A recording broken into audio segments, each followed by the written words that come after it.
નમસ્કાર મિત્રો.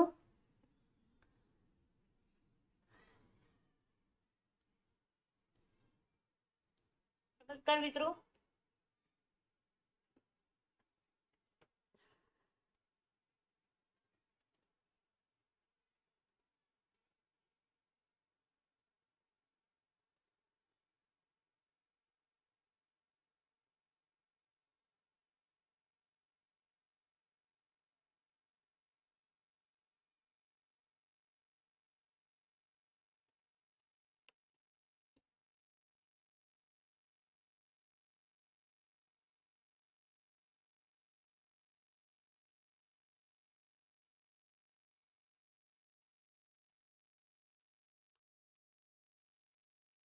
નમસ્કાર મિત્રો, હું છું આરતી પ્રજાપતિ. સ્ટડી ઓફ સાયકોલોજીમાં આપ સૌનું હાર્દિક સ્વાગત કરું છું.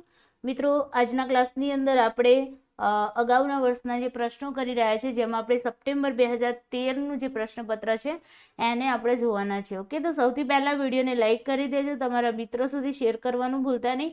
એન્ડ જો તમે હજુ સુધી આ ચેનલને સબસ્ક્રાઇબ ન કરી હોય તો પ્લીઝ સબસ્ક્રાઇબ કરી લેજો, જેથી કરીને દરેક વિડીયોની નોટિફિકેશન આપ સૌને સમયસર મળતી રહે. ઓકે, ફટાફટ વિડીયોને લાઈક કરી દેજો મિત્રો. ઓકે, આઈ હોપ તમને હવે સ્ક્રીન જો છે એ તમને શો થઈ રહી હશે.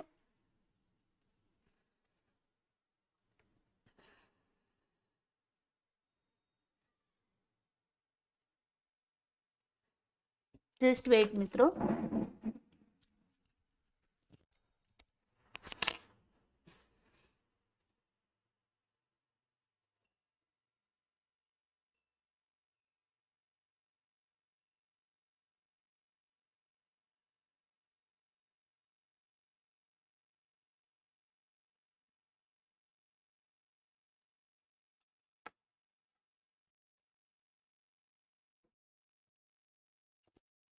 ઓકે, ચાલો તો ક્લાસની શરૂઆત કરીએ મિત્રો. અને સૌથી પહેલા આપણે પહેલો ક્વેશ્ચન જોઈશું. Okay, just weight.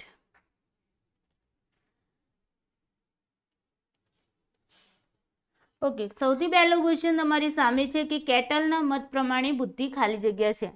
ભાઈ, કેટલના મત પ્રમાણે બુદ્ધિ શું છે? વ્યક્તિની સાંસ્કૃતિક ભાત વ્યક્ત કરે છે, વ્યક્તિના ઔપચારિક શિક્ષણને વ્યક્ત કરે છે, કે સ્વાભાવિક છે, કે એ એન્ડ બી બંને? તો અહીંયા કરેક્ટ આન્સર તમારો શું આવશે? એ એન્ડ બી બંને. મતલબ કે વ્યક્તિની સાંસ્કૃતિક ભાત પણ વ્યક્ત કરે છે, કલ્ચરલ એક્સપોઝર પણ રિફ્લેક્ટ કરે છે, એન્ડ ફોર્મલ એજ્યુકેશન પણ એ શું કરે છે? વ્યક્ત કરે છે. ઓકે, તો કેટલના મતે જો તમને બુદ્ધિ પૂછવામાં આવે તો આન્સર તમારો આ આવવો જોઈએ. ઓકે, નેક્સ્ટ ક્વેશ્ચન જોઈએ. Question number 2. Question number 2. Yes, question number 2 કહે છે કે મ્યુલર લાયર ભ્રમ એક ખાલી જગ્યા ભ્રમ છે, ગાણિતિક ભ્રમ છે. આ જે ક્વેશ્ચન છે તમારો ફરીથી રિપીટ થયો છે, હે ને? ઓકે, ચાલો વેઇટ. ઓવર 2 મિનિટ મિત્રો. ઓકે, કારણ કે લેપટોપ છે, ટેકનિકલ ફોલ્ટ આવવાનો છે, હે ને? યસ, તો વેઇટ કરો 2 મિનિટ. ઓકે, ચાલો. તો મ્યુલર લાયર ભ્રમ એ ખાલી જગ્યા ભ્રમ છે, એરિથમેટિકલ ભ્રમ છે, આંકડાશાસ્ત્રી એટલે કે સ્ટેટિસ્ટિકલ ભ્રમ છે, ભૌમિતીય એટલે જીઓમેટ્રિકલ ભ્રમ છે, કે પછી બીજગણિત એટલે કે અલ્જેબ્રિકલ ભ્રમ છે? યસ, તો કરેક્ટ આન્સર આવશે તમારું જીઓમેટ્રિકલ ભ્રમ છે, ભૌમિતિક ભ્રમ છે. નેક્સ્ટ ક્વેશ્ચન જોઈએ. ક્વેશ્ચન નંબર 3 છે તમારી સામે. ઓકે,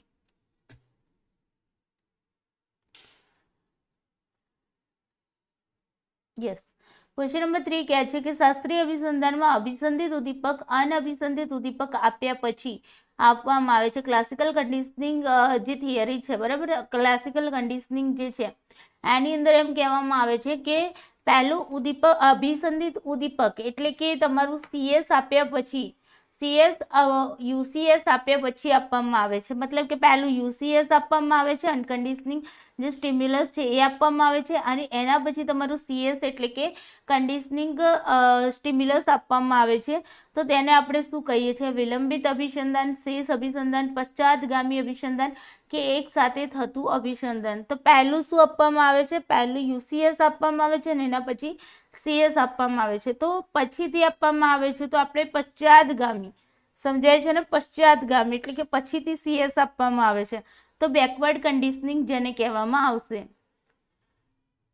ક્વેશ્ચન નંબર 4 છે રંગવર્ણ મુખ્યત્વે ખાલી જગ્યા પર આધારિત છે.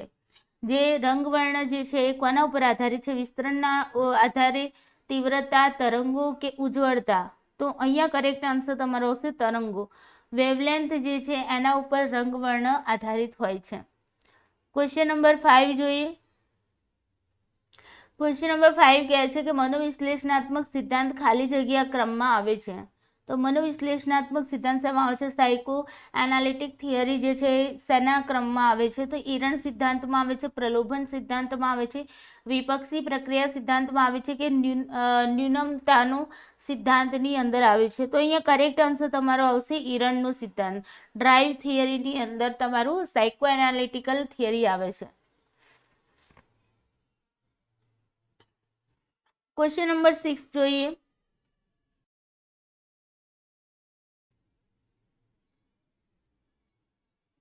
ઓકે, થોડું વેઇટ કરો. ઓકે, ચાલો. માનવતાવાદી અભિગમમાં વ્યક્તિત્વના માપન માટે ખાલી જગ્યા પદ્ધતિઓનો સમાવેશ થાય છે. હ્યુમનિસ્ટિક એપ્રોચીસ જે છે એની અંદર તમારે પર્સનાલિટીનું જો મેઝરમેન્ટ કરવું, અસેસમેન્ટ કરવું હોય તો એના માટે કઈ પદ્ધતિનો ઉપયોગ થાય છે, કઈ ટેકનિકનો યુઝ થાય છે? આત્મપ્રકટીકરણની માત્રા, સામાજિક વાંચિતતાની, સ્વખ્યાલની પદ્ધતિ કે સ્વખ્યાલ અને સ્વવંચિતતાની કક્ષાનો પદ્ધતિનો યુઝ થાય છે? યસ, તો કરેક્ટ આન્સર તમારો શું આવશે? આત્મપ્રકટીકરણની માત્રાની, સેલ્ફ ડિસ્ક્લોઝર જે છે, ડિગ્રી ઓફ સેલ્ફ ડિસ્ક્લોઝર, એ પદ્ધતિનો યુઝ થાય છે.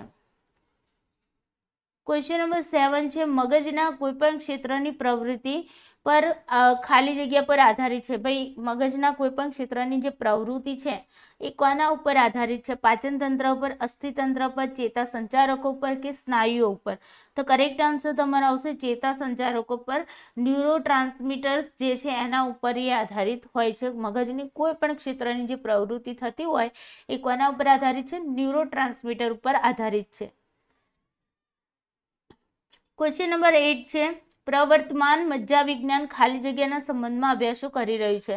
અત્યારનું જે કરન્ટલી જે ન્યુરોસાયકોલોજી છે એ કોના સંબંધમાં અભ્યાસ કરી રહ્યું છે? મનોવિજ્ઞાનના સંબંધમાં, ચેતા વાડકાપ વિજ્ઞાનના સંદર્ભમાં કે પછી શરીર વિજ્ઞાનના સંબંધમાં કે જીવ વિજ્ઞાનના સંબંધમાં? સાયકોલોજી, ન્યુરોસર્જરી, ફિઝિયોલોજી કે બાયોલોજી? કોના સંબંધમાં અભ્યાસ કરી રહ્યું છે કરન્ટલી ન્યુરોસાયકોલોજી?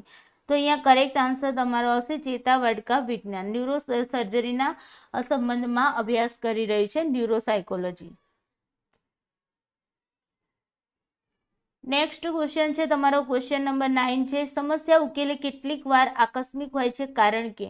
ભાઈ, જે તમારી પ્રોબ્લેમ સોલ્વિંગ હોય છે કેટલીક વાર શું થઈ જાય છે? આકસ્મિક રીતે થતી હોય છે. તો એનું કારણ શું છે? કે તે લાંબા સમયગાળાના સેવન પછી બને છે, તે મૂળભૂત રીતે અચેતન મનની પ્રક્રિયા છે, તે વિચારણા સ્થળાંતરિતની પ્રક્રિયા છે કે તે ભાગ્યે જ કારણાત્મક હોય છે? તો કરેક્ટ આન્સર અહીંયા આવશે તે લાંબા સમયગાળાના સેવન પછી બને છે. એટલા માટે ક્યારેક આપણને આકસ્મિક સમસ્યાનો ઉકેલ મળી જતો હોય છે, જેમ કે આંતરસૂઝ દ્વારા ઇન્સાઇટ લર્નિંગ છે એ રીતે જ તમને મળતું હોય છે ને. ક્વેશ્ચન નંબર 10 જોઈએ. ક્વેશ્ચન નંબર 10 કહે છે કે નાણાંની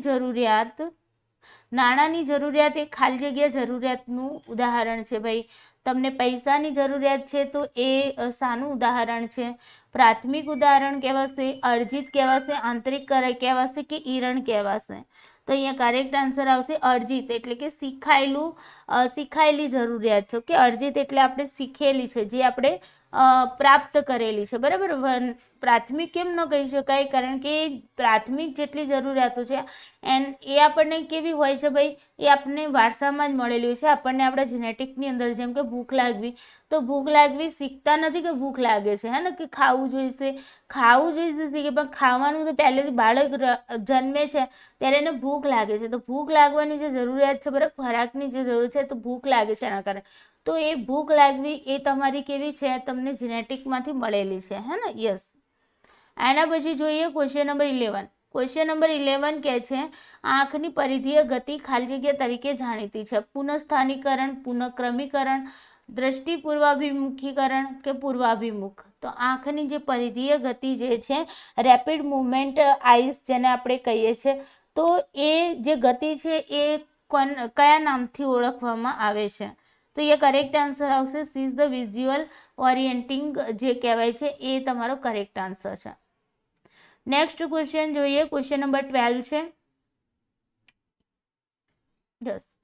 ક્વેશ્ચન નંબર 12 કહે છે કસોટીના છેલ્લા શબ્દનું પુનરાવહન ક્રમિક સ્થાનમાં ખાલી જગ્યા તરીકે ઓળખાય છે. કસોટી જે છે, ટેસ્ટ જે છે, એના છેલ્લા શબ્દોનું જે પુનરાવહન ક્રમિક સ્થાનમાં થતું હોય તો એને આપણે કયા નામથી ઓળખીશું? પ્રાથમિક અસર, તાજેતરતાની અસર, ક્ષુપ્તાવસ્થાની અસર કે વારંવારતાની અસર? તો અહીંયા કરેક્ટ આન્સર આવશે તમારી તાજેતરતાની અસર. રિસેન્સી ઇફેક્ટ તરીકે તેને ઓળખવામાં આવે છે. નેક્સ્ટ ક્વેશ્ચન જોઈશું, ક્વેશ્ચન નંબર 13 છે. યસ. ક્વેશ્ચન નંબર 13 કહે છે કામચલાઉ કે વ્યવહારિક નિયમો માટે ખાલી જગ્યા પરિભાષાનો વિનિયોગ કરવામાં આવે છે. ટેમ્પરરી જે આપણે યુઝ કરીએ છીએ ને, તો એ જે કામચલાઉ કે વ્યવહારિક જે નિયમો છે એના માટે કઈ પરિભાષાનો ઉપયોગ કરવામાં આવે છે, વિનિયોગ કરવામાં આવે છે? તો ગણતરી પ્રક્રિયા કે નિયમોની, પ્રાપ્તિ, સંશોધનાત્મક કે માનસિક તત્પરતા? કોનું આપણે યુઝ કરીએ, કઈ પરિભાષાનો યુઝ કરીએ છીએ?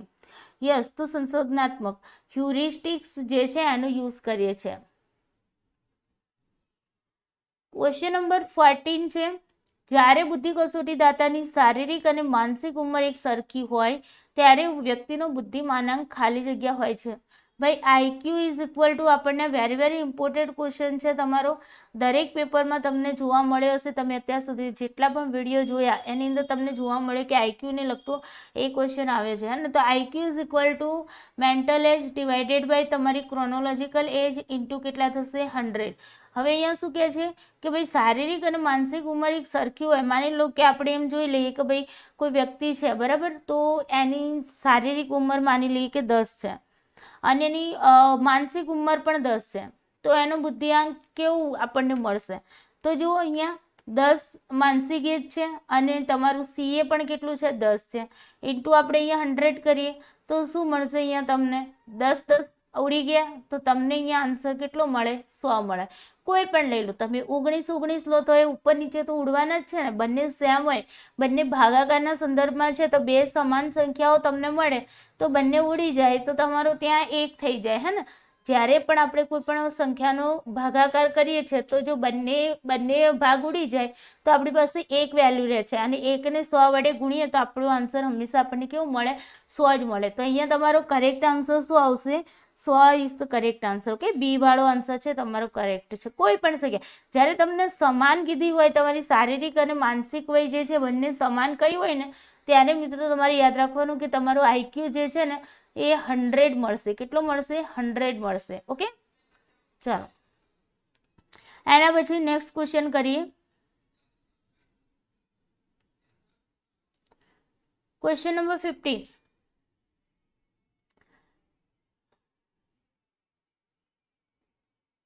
Yes, just wait. Okay, question ખુલતા થોડી વાર લાગે છે. ઓકે, ખુલી ગયો. નીચેનામાંથી કઈ એક કસોટી એ પ્રક્ષેપણ કસોટી નથી? ભાઈ કઈ એક કસોટી છે જે પ્રોજેક્ટિવ ટેસ્ટ નથી?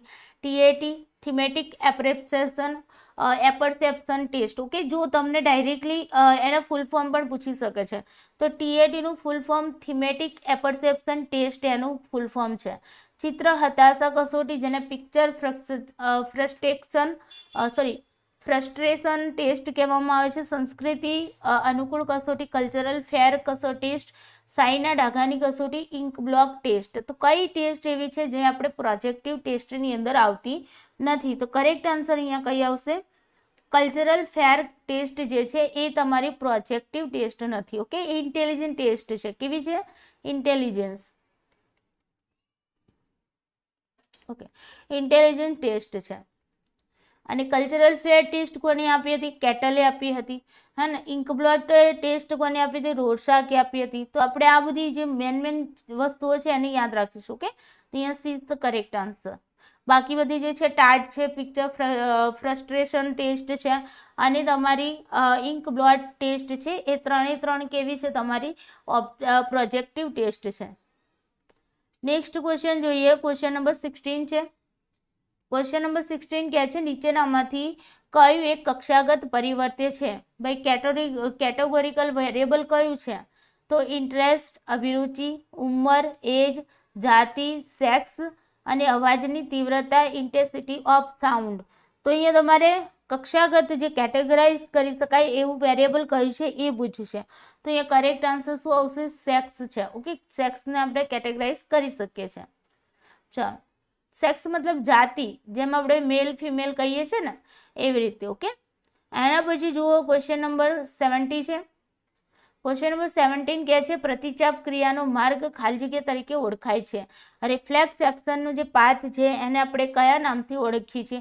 તો સંવેદનાત્મક માર્ગ, પ્રતિચાપ, અસરકારક માર્ગ કે ચેતાકોષ માર્ગ. તો કયો માર્ગ એને આપણે કહીશું? યસ, પ્રતિચાપ, રિફ્લેક્સ કહીશું એને. ઓકે, રિફ્લેક્સ એક્શનનો જે પાથ છે એને આપણે રિફ્લેક્સ કહીશું.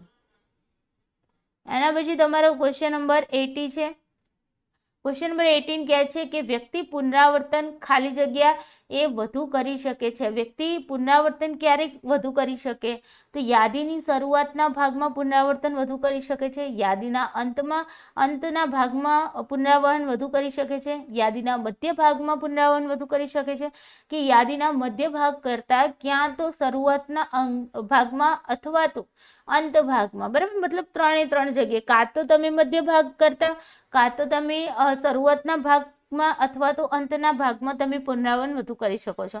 તો અહીંયા આન્સર તમારો શું બનશે? D is the correct answer. Okay, અથવા તો તમે મધ્ય ભાગ કરતા તમે શરૂઆતના ભાગમાં અથવા તો અંતના ભાગમાં પુનરાવર્તન વધુ કરી શકો છો. ક્વેશ્ચન નંબર 19 છે.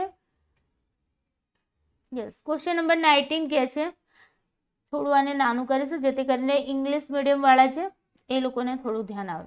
ઓકે, ક્વેશ્ચન નંબર 19 છે અભિસંધાન અંગેના નીચેના વાક્યોમાંથી કયું પાવલોવના મત પ્રમાણે ખોટું છે? પાવલોવના મત પ્રમાણે તમારે આમાંથી ખોટું સ્ટેટમેન્ટ છે એ તમારે શોધવાનું છે. જે પણ મિત્રો વિડીયોમાં લાઈવ હોય એ મિત્રોને વિનંતી છે કે વિડીયોને લાઈક કરી દેજો, તમારા મિત્રો સુધી શેર કરવાનું ભૂલતા નહીં. ઓકે, અને જો નવા વિદ્યાર્થી હોય તો ચેનલને સબસ્ક્રાઈબ કરી રાખવાનું ભૂલતા નહીં. ચાલો, તો અહીંયા જુઓ કે CS અને UCS બંને એક સાથે જ આવવા જોઈએ. આ પાવલોવના મતે કયું ખોટું છે એ તમારે શોધવું છે. બરાબર, શોધવાનું. CS અને UCS બંને સાથે જ આવવા જોઈએ. પછી તમારું છે CS UCS પછી તાત્કાલિક આવવું જોઈએ, મતલબ કે CS આપો અને પછી તરત જ તમારું શું આવવું જોઈએ? UCS આવવું જોઈએ. અહીંયા શું કહે છે? CS પ્લસ તમારે UCS આપવાની વાત ચાલે છે. ઓકે, CS પ્લસ UCS આપવાની વાત ચાલે છે. Just weight. Yes,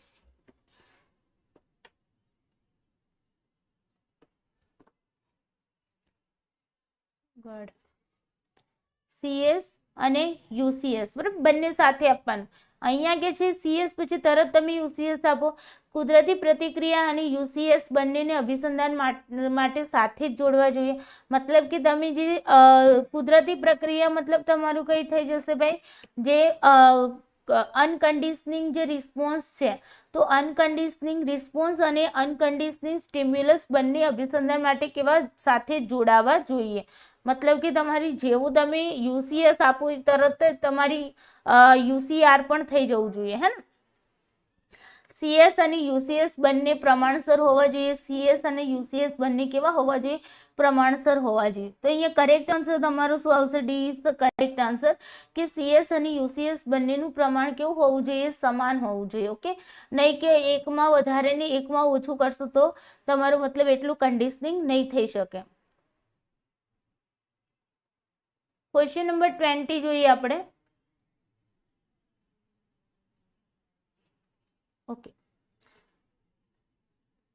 question number 20 કહે છે વાઇસ માપનમાં નીચેનામાંથી કયું સાચું નથી?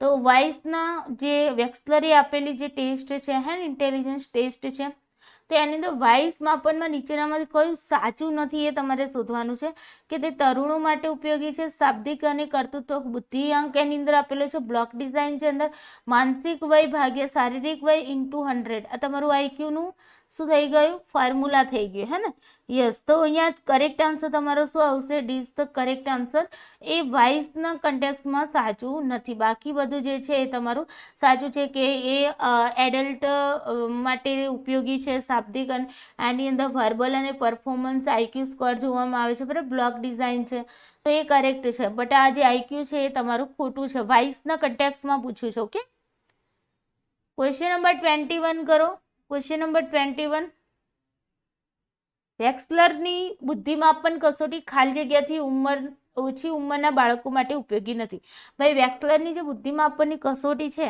એ કેટલી વર્ષથી ઓછી ઉંમરના બાળકો માટે ઉપયોગી નથી 5 વર્ષની ઉંમરથી ઓછા હોય ને 5 વર્ષથી ઓછી ઉંમરના માટે 7 વર્ષથી ઓછી ઉંમર માટે 6 વર્ષથી ઓછી ઉંમરના માટે કે 8 વર્ષની ઓછી ઉંમરના માટે તો કરેક્ટ આન્સર તમારો શું આવશે 5 વર્ષથી ઓછી ઉંમરવાળા હોય તો ત્યાં તમારે વેક્સલરની બુદ્ધિમાપન કસોટી કામ આવશે નહીં પણ 5 વર્ષથી ઉપરના બાળકો હશે તો એમના માટે કામ આવશે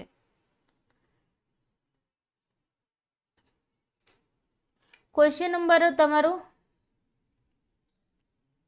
ઓકે અહીંયા તમને લિસ્ટ 1 અને લિસ્ટ 2 આપ્યું છે જો કે તમારે અહીંયા જોડકા જોડવાના છે આપણે આને નાનું કરી દઈશું જેથી કરીને તમને જોડકા કમ્પ્લીટલી દેખાય અહીંયા ઇંગ્લિશમાં આપ્યું છે આપણે અહીંયા નીચે જતા રહીશું બરાબર ને યસ ચાલો તો અહીંયા જુઓ તમારું લિસ્ટ અહીંયા આપેલું છે ઓકે ઇંગ્લિશવાળા જે મિત્રો છે પ્લીઝ પહેલું જોઈ લો વાંચી લો 2 મિનિટ ઓકે અથવા તો પછી પાછળથી જોઈ લેજો ક્વેશ્ચન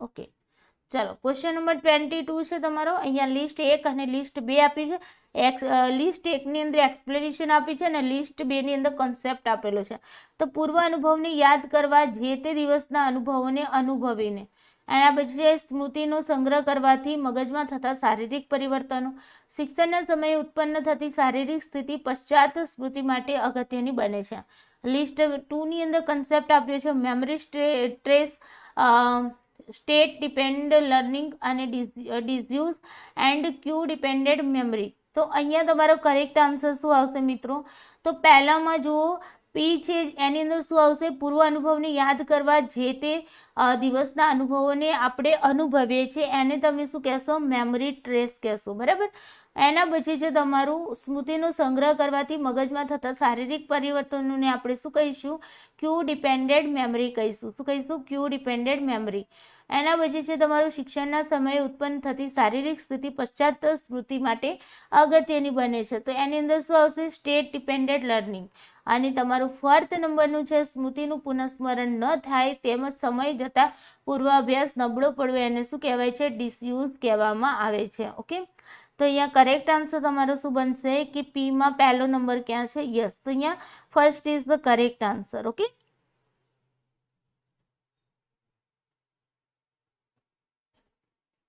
ચાલો ક્વેશ્ચન નંબર 23 જોઈએ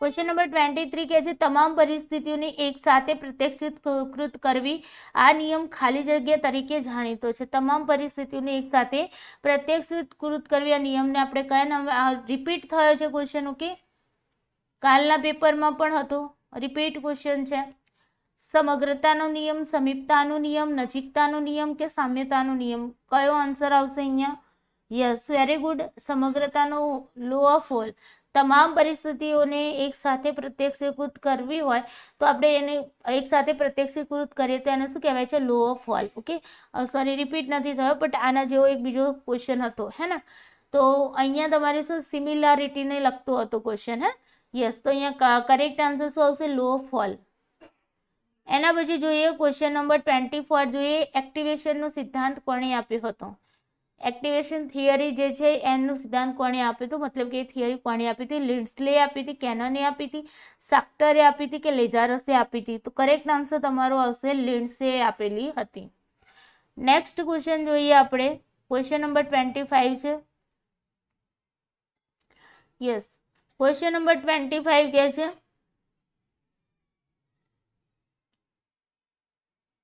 જસ્ટ વેટ. ક્વેશ્ચન નંબર 25 કે સામાજિક શિક્ષણના સિદ્ધાંતની બે પ્રક્રિયાઓ વ્યક્તિત્વના બીજા સિદ્ધાંતોથી અલગ પડે છે. તે ખાલી જગ્યા છે પરિસ્થિતિનું શિક્ષણ અને સ્વનિયંત્રણ, નિરીક્ષણનું શિક્ષણ અને પરિસ્થિતિનું શિક્ષણ, સુસુપ્ત શિક્ષણ અને સ્વનિયંત્રણ, અને એના પછીનું છે તમારું નિરીક્ષણનું શિક્ષણ અને સ્વનિયંત્રણ. તો અહીંયા કરેક્ટ આન્સર તમારો શું આવશે? નિરીક્ષણનું શિક્ષણ અને સ્વનિયંત્રણ is the correct answer. Okay, તો સામાજિક શિક્ષણના સિદ્ધાંતની જે બે પ્રક્રિયાઓ છે વ્યક્તિત્વના બીજા સિદ્ધાંતોથી કેવી પડે છે? અલગ પડે છે. તો તે કઈ છે બે પ્રક્રિયાઓ? એક તો છે નિરીક્ષણનું શિક્ષણ અને બીજું છે સ્વનિયંત્રણ. એના પછી જુઓ ક્વેશ્ચન નંબર તમારો 26 છે.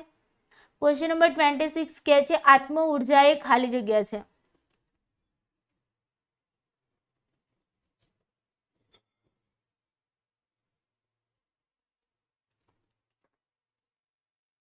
ચાલો, આત્મ ઉર્જા એ ખાલી જગ્યા છે. ઉત્કલ્પનીય ખ્યાલ છે, નક્કર ઘટના છે, જટિલ માળખું છે કે સાદું માળખું છે?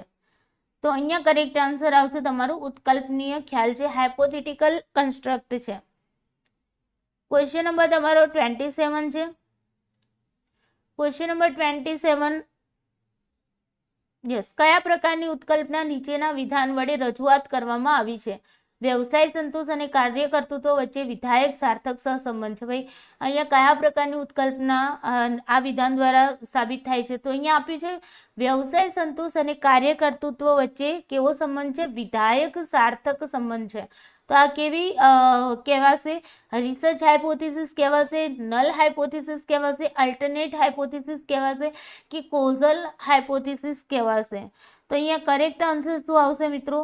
યસ, તો કરેક્ટ આન્સર આવશે અલ્ટરનેટિવ હાઇપોથિસિસ કહેવાશે. કેવી કહેવાશે? અલ્ટરનેટિવ હાઇપોથિસિસ કહેવાશે. આપણે વાત કરી હતી ને, એક તો શૂન્ય ઉત્કલ્પના હોય છે અને અલ્ટરનેટિવ ને રિસર્ચ હાઇપોથિસિસ બંને એક જ છે. બટ અહીંયા તમને અલ્ટરનેટિવ ઇઝ ધ કરેક્ટ જ તમારે કરવાનું કે પહેલું અલ્ટરનેટિવને ચૂઝ કરવાનું. જો અલ્ટરનેટિવ ન હોય તો તમે એને રિસર્ચ હાઇપોથિસિસ કહી શકશો. ઓકે, બટ અહીંયા તમારી શું કીધું છે? વિધાન વડે રજૂ કરી છે તમે, તો અલ્ટરનેટિવ હાઇપોથિસિસ કહેવાશે. ઓકે, મતલબ કે રિસર્ચ હાઇપોથિસિસ બંને એક જ છે, બટ અહીંયા ઓપ્શન આપણને આપ્યો છે તો અલ્ટરનેટિવ હાઇપોથિસિસ પહેલું કરવાનું. અને રિસર્ચ, જો અલ્ટરનેટિવ હાઇપોથિસિસ ના આપ્યું હોત તો તમારી કેવી થઈ જાત? રિસર્ચ હાઇપોથિસિસ થઈ જાત. ઓકે, ચાલો નેક્સ્ટ ક્વેશ્ચન જોઈએ. ક્વેશ્ચન નંબર 28 છે. એક જ ક્ષેત્રમાં વિવિધ સંશોધનોના પરિણામો ખાલી જગ્યાને કારણે સ્પષ્ટ ભેદ ઉત્પન્ન કરે છે. એક જ ક્ષેત્રની અંદર વિવિધ સંશોધનોના જે પરિણામો છે એ કોને કારણે સ્પષ્ટ ભેદ ઉત્પન્ન કરે છે? તો સંશોધન ઉત્કલ્પનાના કારણે, સંશોધન સમસ્યાના કારણે, સંદર્ભ સાહિત્યની સમીક્ષાના કારણે કે સંશોધન યોજનાના કારણે? તો કરેક્ટ આન્સર શું આવશે? યસ, સંશોધન સમસ્યા જે છે એને કારણે સ્પષ્ટ ભેદ ઉત્પન્ન કરે છે. ક્વેશ્ચન નંબર તમારો આગળ છે 29. નીચેનામાંથી એક વ્યૂહરચના જે મુખ્યત્વે ચેસની રમતની સાથે જોડાયેલી છે. ગણતરી, તો અહીંયા જો ભાઈ ચેસની રમત સાથે આ રિપીટ થયેલો ક્વેશ્ચન છે, હે ને? આ રિપીટ ક્વેશ્ચન રિપીટ ક્વેશ્ચનની અંદર જુઓ તો અહીંયા આપેલું નીચેનામાંથી કઈ એક વ્યૂહરચના જે મુખ્યત્વે ચેસની રમત સાથે જોડાયેલી છે? ગણતરી પ્રક્રિયા કે નિયમો, અલ્ગોરિધમ, પ્લાન્સ, હ્યુરિસ્ટિક્સ કે સ્ટ્રેટેજીસ? તો અહીંયા કરેક્ટ આન્સર મિત્રો તમારું શું આવશે? હ્યુરિસ્ટિક્સ. શું થશે? હ્યુરિસ્ટિક. આમ તો વાસ્તવમાં જુઓ તો તમે સિસ્ટમેટિક આમ જોવા જાવ તો કોઈ પણ કામ તમે સિસ્ટમેટિકલી કરો તો અલ્ગોરિધમમાં જશે, બટ હ્યુરિસ્ટિકમાં આપણે શું કરીએ છીએ કે એની અંદર આપણે પોતાની જાતે અહીંયા શોધતા હોઈએ છીએ ને, પોતાની જાતે ત્યાં જીતવાનો પ્રયત્ન કરતા કે આમાં આ રસ્તો અપનાવીશ તો યુઝ થાય તો આમાં મને સફળતા મળશે કે નહીં મળે. એટલે મતલબ કહેવાનો મતલબ કે એક જ આપણે એને સ્વતઃ શોધથી, ખુદની શોધથી ત્યાં આપણે સમસ્યાને ઉકેલવાનો પ્રયત્ન કરીએ છીએ. ઓકે, તો C is the correct answer. Question number 30 છે. ક્વેશ્ચન નંબર 30 કહે છે કે શ્રવણ મજ્જાતંતુ ખાલી જગ્યા સાથે સંકળાયેલું હોય છે. ભાઈ જે ઓડિટરી નર્વ જે છે એ કોની સાથે સંકળાયેલું હોય છે? ફ્રન્ટલ લોબ સાથે, પેરિટલ લોબ સાથે કે પછી ટેમ્પોરલ લોબ સાથે કે ઓકિપ્ટિક ઓક્યુપિટલ લોબ સાથે. ઓકે, मतलब कि कपाली खंड, मध्य कपाली खंड, संघ खंड के पार्श्व कपाली खंड कोनी साथे संकळाયેલું હોય છે? શ્રવણ મજ્જાતંતુ. તો અહીંયા કરેક્ટ આન્સર તમારો શું આવશે મિત્રો? Six correct answer temporal lobe સાથે સંકળાયેલું હોય છે. નેક્સ્ટ ક્વેશ્ચન જોઈએ. ક્વેશ્ચન નંબર 31 છે. ક્વેશ્ચન નંબર 31 કે છે ઈસીજી કસોટી મોટા ભાગે ખાલી જગ્યાના નિદાનમાં વધુ પ્રમાણમાં ઉપયોગમાં લેવાય છે. ઈસીજીની જે ટેસ્ટ છે સૌથી વધારે કોના નિદાનમાં ઉપયોગમાં લેવાય છે? તો હૃદય સંબંધી રોગ માટે, મધુપ્રમેહ સંબંધી રોગ, મગજ સંબંધી રોગ કે પછી જાતીય સંબંધી રોગ, કાર્ડિયક ડિસીઝમાં, ડાયાબિટીસમાં, બ્રેન ડિસીઝમાં કે પછી સેક્સ ડિસીઝમાં? તો અહીંયા તમારો કરેક્ટ આન્સર શું આવશે મિત્રો? Yes, very good. Cardiac disease જે છે એની અંદર વધારે યુઝ કરવામાં આવે છે. યસ. ક્વેશ્ચન નંબર તમારો 32 છે.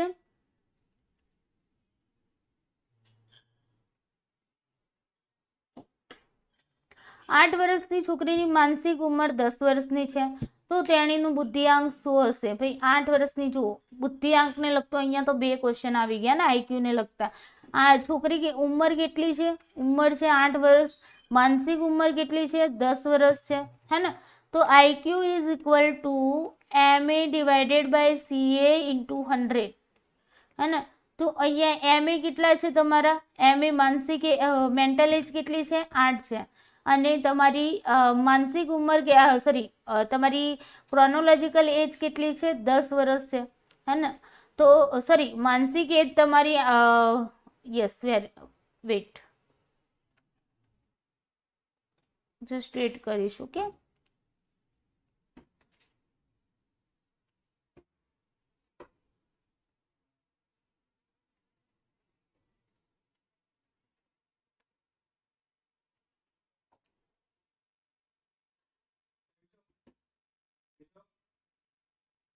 ટેકનિકલ પ્રોબ્લેમના લીધે મિત્રો થોડી વેઇટ કરો. ઓકે,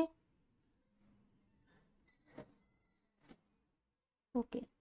તો તમારી અહીંયા મેન્ટલ એજ કેટલી છે? મેન્ટલ એજ 10 છે અને તમારી ઉંમર કેટલી છે? 8 વર્ષ છે, હે ને? અને ઇન્ટુ કેટલા કરીશું આપણે? 100 કરીશું. તો હવે તમારે અહીંયા શું કરવું પડશે?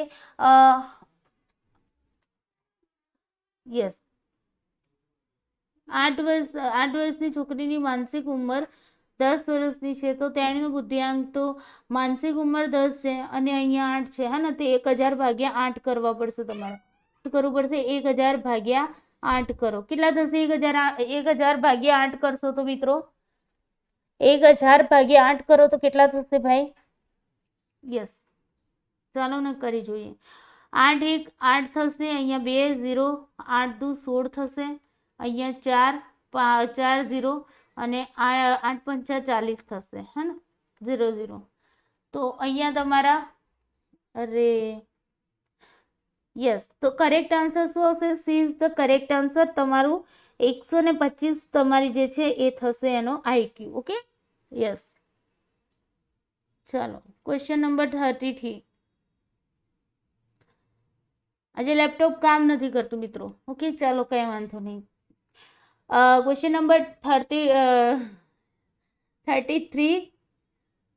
ખુલ જા સિમ. થર્સ્ટનનો બહુવિધલક્ષી બુદ્ધિનો સિદ્ધાંત મુખ્યત્વે ખાલી જગ્યા ઘટકો પર આધારિત છે. થર્સ્ટનની મલ્ટીફેક્ટર થિયરી જે છે એ કેટલા મેન ફેક્ટર્સ છે એના? તો 6 7 8 કે 10? યસ, તો કરેક્ટ આન્સર તમારો શું આવશે? 7, હે ને? યસ. નેક્સ્ટ ક્વેશ્ચન જુઓ. ક્વેશ્ચન નંબર 34 છે. ઘટનાજન્ય સ્મૃતિ એ ખાલી જગ્યાની હોય છે. શું, ક્યારે અને ક્યાંનું આપણું જીવન, વસ્તુના નામોનું જ્ઞાન. આના પછીનો ઓપ્શન ખુલે છે, વેઇટ કરો. વ્યક્તિના નામ, ફોન નંબર વગેરે, મૂળ ઉત્પત્તિ અને દિશાનું જ્ઞાન. ઘટનાજન્ય એપિસોડિક મેમરી તમે કોને કહેશો? યસ, તો શું, ક્યારે અને ક્યાં એ આપણું જીવન શું હતું, આપણા જીવનમાં ક્યારે શું બન્યું હતું, આપણે ક્યાં હતા, બરાબર? બધી મેમરી જે આપણા પ્રાસંગિક, જે આપણને યાદ હોય છે ને ઘણી વખત આપણી લાઈફની અંદર જે ઘટનાઓ બની હોય છે ને, તો ઘટનાના આધારે તમારી જે મેમરી હોય એને આપણે ઘટનાજન્ય મેમરી કહીએ છીએ, એપિસોડિક મેમરી કહેવામાં આવે છે. એના પછી જોઈએ ક્વેશ્ચન નંબર 35.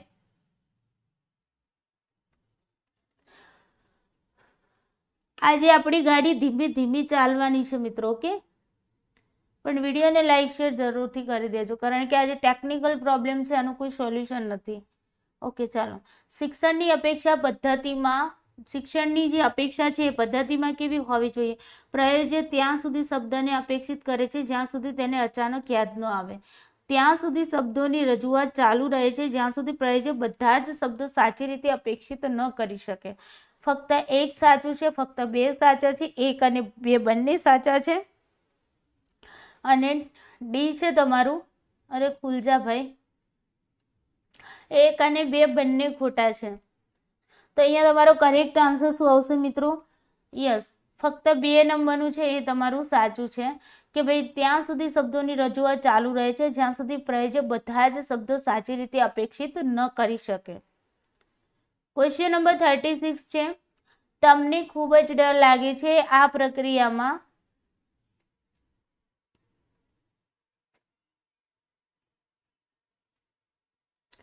ઓકે, ચાલો. તમને ખૂબ જ ડર લાગે છે આ પ્રક્રિયામાં તમારા મગજનો ખાલી જગ્યા ભાગ રોકાયેલ પ્રવૃત્ત હોય છે. ભાઈ તમને ફિયર ફીલ થાય છે તો એની પાછળ તમારા મગજનો કયો ભાગ રોકાયેલો હશે? મધ્ય મગજ, ડાબુ મગજ, જમણું મગજ કે એમિગડાલા? તો અહીંયા કરેક્ટ આન્સર આવશે એમિગડાલા. નેક્સ્ટ ક્વેશ્ચન જોઈએ.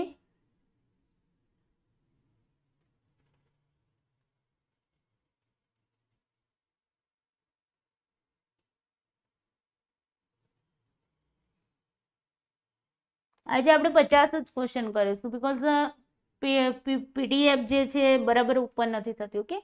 અને બાકીના ક્વેશ્ચન હશે તો પછીથી આપણે કરીશું. બૌદ્ધિકતાનો સંબંધ ખાલી જગ્યા સાથે નથી ભાઈ. ઇન્ટેલિજન્સનો સંબંધ કોની સાથે નથી? નવી પરિસ્થિતિમાં સમાયોજન, પૂર્વાનુભવનો ઉપયોગ, અમૂર્ત વિચારણા, સર્જનાત્મકતા. ચાલો, ઇન્ટેલિજન્સનો સંબંધ કોની સાથે નથી? તો અહીંયા તમારો કરેક્ટ આન્સર આવશે સર્જનાત્મકતા, ઓકે. એની સાથે એને કોઈ લેવા દેવા હોતું નથી, મતલબ એ રિલેટેડ નથી એનાથી, સર્જનાત્મકતા સાથે રિલેટેડ નથી. ક્વેશ્ચન નંબર 38, કોઈનો બુદ્ધિઆંક ઓછો હોય ને તો પણ વ્યક્તિ સર્જનાત્મક હોય. તમે જોયું હશે મંદબુદ્ધિના બાળકો પણ કંઈક નવું ક્રિએટ કરતા હોય ને.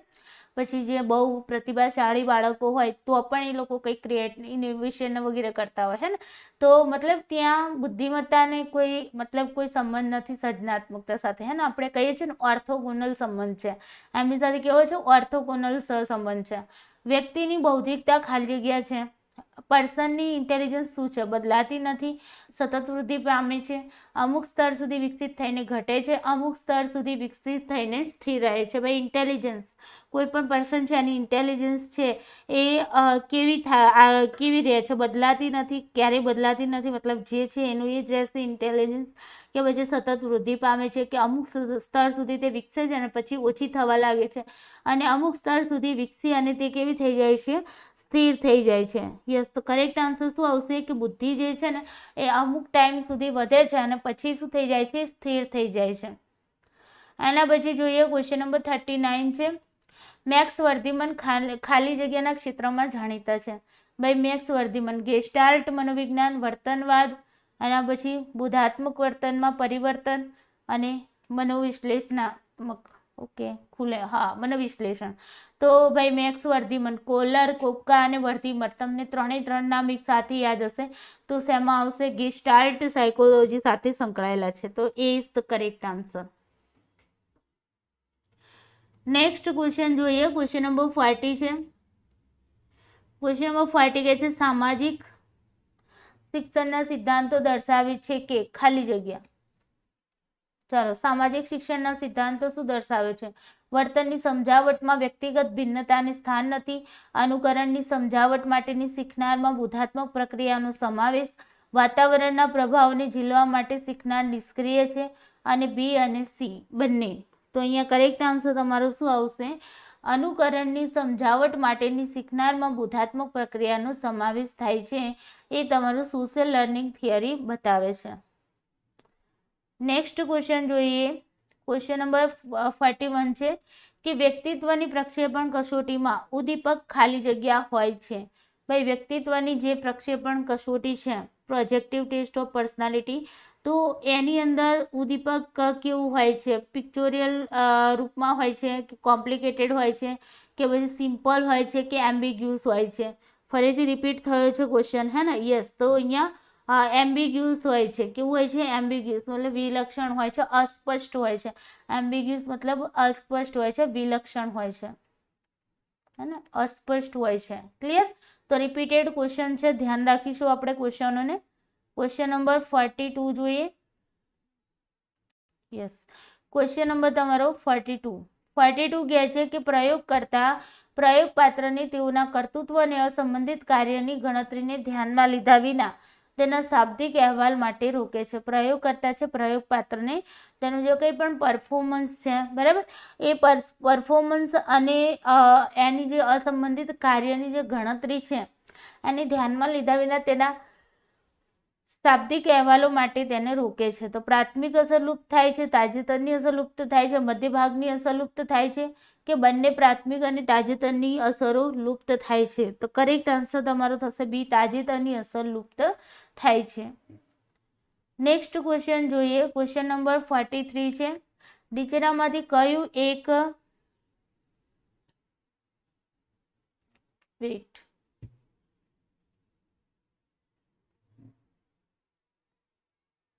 નીચેનામાંથી કયું એક પરિવર્ત્ય એ અસતત પરિવર્ત્ય છે? ભાઈ ડિસ્ક્રીટ વેરિયેબલ કોને કહીશું? કે જે આખામાં જેને આપણે બતાવી શકીએ એને આપણે અસતત વેરિયેબલ. સતતમાં શું છે કે જેને આપણે પોઈન્ટમાં પણ આન્સર કરી શકીએ, હે ને? જેમ કે માની લો કે હું એમ કહું કે તમારું આઈક્યુ કેટલું છે, તો આઈક્યુ તમારું પોઈન્ટમાં બી આવી શકે છે કે 100.25 કે એવી રીતે આઈક્યુ તમારું પોઈન્ટમાં પણ આવી શકે છે, હે ને? બટ જ્યારે આપણે વાત કરીએ કે ડિસ્ક્રીટ વેરિયેબલની અંદર, માની લો કે હું તમને એમ કહું કે ભાઈ તમારા ઘરમાં કેટલા લોકો છે, હે ને? તો તમે કહેશો 3 લોકો, 4 લોકો. એ રીતે હું તમને એમ કહું કે તમારા ક્લાસની અંદર કેટલા સ્ટુડન્ટ છે, તે સ્ટુડન્ટોની સંખ્યા કેવી હશે? આખામાં તમે આપશો, ને એને પોઈન્ટમાં નહીં કહો, હે ને?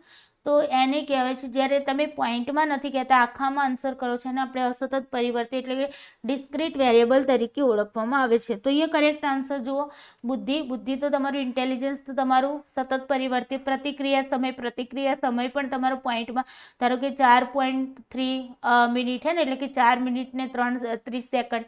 તો તમે અહીંયા પોઈન્ટમાં આન્સર કરી શકો છો. ગ્રંથાલયમાં પુસ્તકોની સંખ્યા, તો પુસ્તકોની સંખ્યાને તમે પોઈન્ટમાં રજૂ કરી શકતા નથી, હે ને? એજને પણ તમે પોઈન્ટમાં, હવે તમે કહેશો એમ કેવી રીતે? હું એમ કહું કે મને 33 વર્ષ અને 5 મહિના થયા છે, તો હું શું લખી શકું? 33.5 વર્ષ, હે ને? તો આનો મતલબ શું થાય છે? 33.5 વર્ષનો મતલબ કે ભાઈ મને 33 વર્ષ ને 5 મહિના થયા છે, હે ને? યસ, તો આ રીતે જે છે તમે પોઈન્ટમાં જ્યાં લખી શકો છો એને સતત વેરિયેબલ કહેવાય, અને જેને તમે આખા લખવા પડે, જેને આખા બતાવવા પડે, એને ડિસ્ક્રીટ વેરિયેબલ તરીકે ઓળખવામાં આવે છે. અને અહીંયા આપણે ડિસ્ક્રીટ વેરિયેબલનું પૂછ્યું હતું કે this is the correct answer.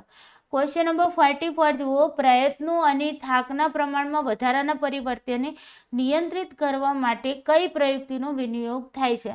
ભાઈ પ્રયત્નો અને થાકનું જે પ્રમાણ છે એ પ્રમાણમાં વધારાના પરિવર્તનને નિયંત્રિત કરવા માટે જે વધારાનું એક્સટર્નલ વેરિયેબલ છે, એ એક્સટર્નલ વેરિયેબલને જો તમારે કંટ્રોલ કરવું હોય તો તમે કઈ પ્રયુક્તિનો ઉપયોગ કરશો? તો બેલેન્સિંગ કરશો, કાઉન્ટર બેલેન્સિંગ કરશો, રેન્ડમાઇઝેશન કરશો કે એલિમિનેશન કરશો? વેરી ઇમ્પોર્ટન્ટ ક્વેશ્ચન છે. યસ, તો અહીંયા આપણે શું કરીશું? કાઉન્ટર બેલેન્સિંગ કરીશું. શું કરીશું? કાઉન્ટર બેલેન્સિંગ કરીશું. એના પછી તમારું ક્વેશ્ચન નંબર 45 છે. યસ, ક્વેશ્ચન નંબર 45 કહે છે વ્યક્તિત્વ મૂલ્યાંકનને માટે સૌથી પ્રથમ પ્રશ્નાવલી ખાલી જગ્યા છે. પર્સનાલિટી અસેસમેન્ટ ક્વેશ્ચન, જે પર્સનાલિટી અસેસમેન્ટ માટે જે ફર્સ્ટ ક્વેશ્ચનાયર હતી એ કઈ હતી? MMPI હતી, CPI હતી, કે પછી વ્યક્તિગત માહિતી પત્રક છે, કે પછી 16 PM છે? પહેલું પ્રશ્નાવલી કઈ છે? ઓકે, વ્યક્તિત્વ મૂલ્યાંકન માટે. તો અહીંયા તમારો કરેક્ટ આન્સર શું આવશે? યસ, પહેલી આપણે વ્યક્તિગત માહિતી પત્રક ભરીએ છીએ, એના પછી કોઈ પણ સ્કેલ આપીએ છીએ, અને કોઈ પણ ટેસ્ટ આપીએ ને એના પહેલાં આપણે પર્સનલ ડેટા શીટ ભરાવવી પડે છે. ઓકે, તો અહીંયા C is the correct answer. હવે તમારે અહીંયા જોડકા આવે છે કે 46 નંબરનો ક્વેશ્ચન છે, ખુલી જાય એટલે આપણે જોઈ લઈએ. ક્વેશ્ચન નંબર 46 કહે છે, અહીંયા તમને જોડકા આપેલા છે, અહીંયા આપણે ઓપ્શન જોઈ લઈએ. યસ, તો 46 છે. ઓકે, પુરકિંજે ઘટના, નેત્રપટ શંકુકોષોની કોઈ પણ ખામી, નેત્રપટના રંગપત્રનું વિસ્તાર નક્કી કરવા માટે. ઓકે, અને અહીંયા ઓપ્શન છે તમારા કે અરે ભગવાન, જસ્ટ વેટ. હવે તમે પહેલા યાદી 1 જોઈ લો. ચાલો, યાદી 2 માં નેત્ર પરિમાપક, રંગનું અંધાપો, અંધબિંદુ, પ્રકાશ અને અંધકાર અનુકૂલનના અભ્યાસો. તો અહીંયા આપણે જોડકાને જોડવાનો પ્રયત્ન કરીએ તો જો ઓપ્શન યસ,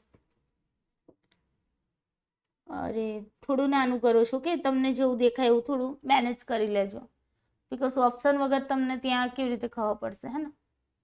યસ, ચાલો.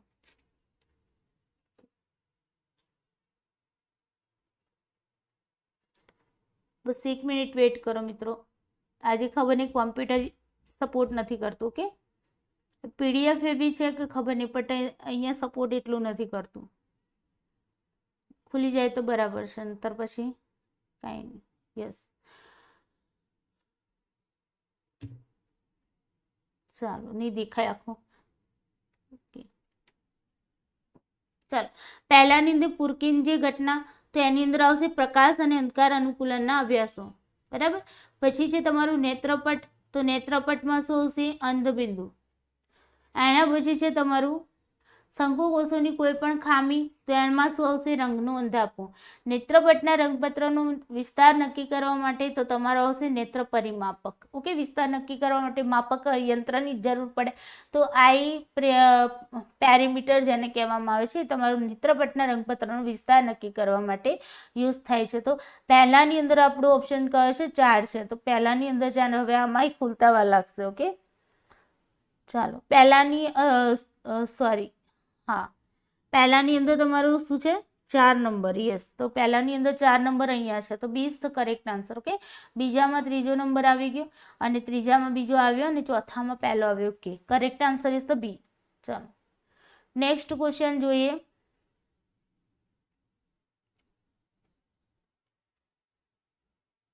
આજે તમને બી કંટાળો આવ્યો હશે, હે ને? બિલકુલ, મને તો બહુ જ આવ્યો છે, બીકોઝ ઓપન જ નથી થતી.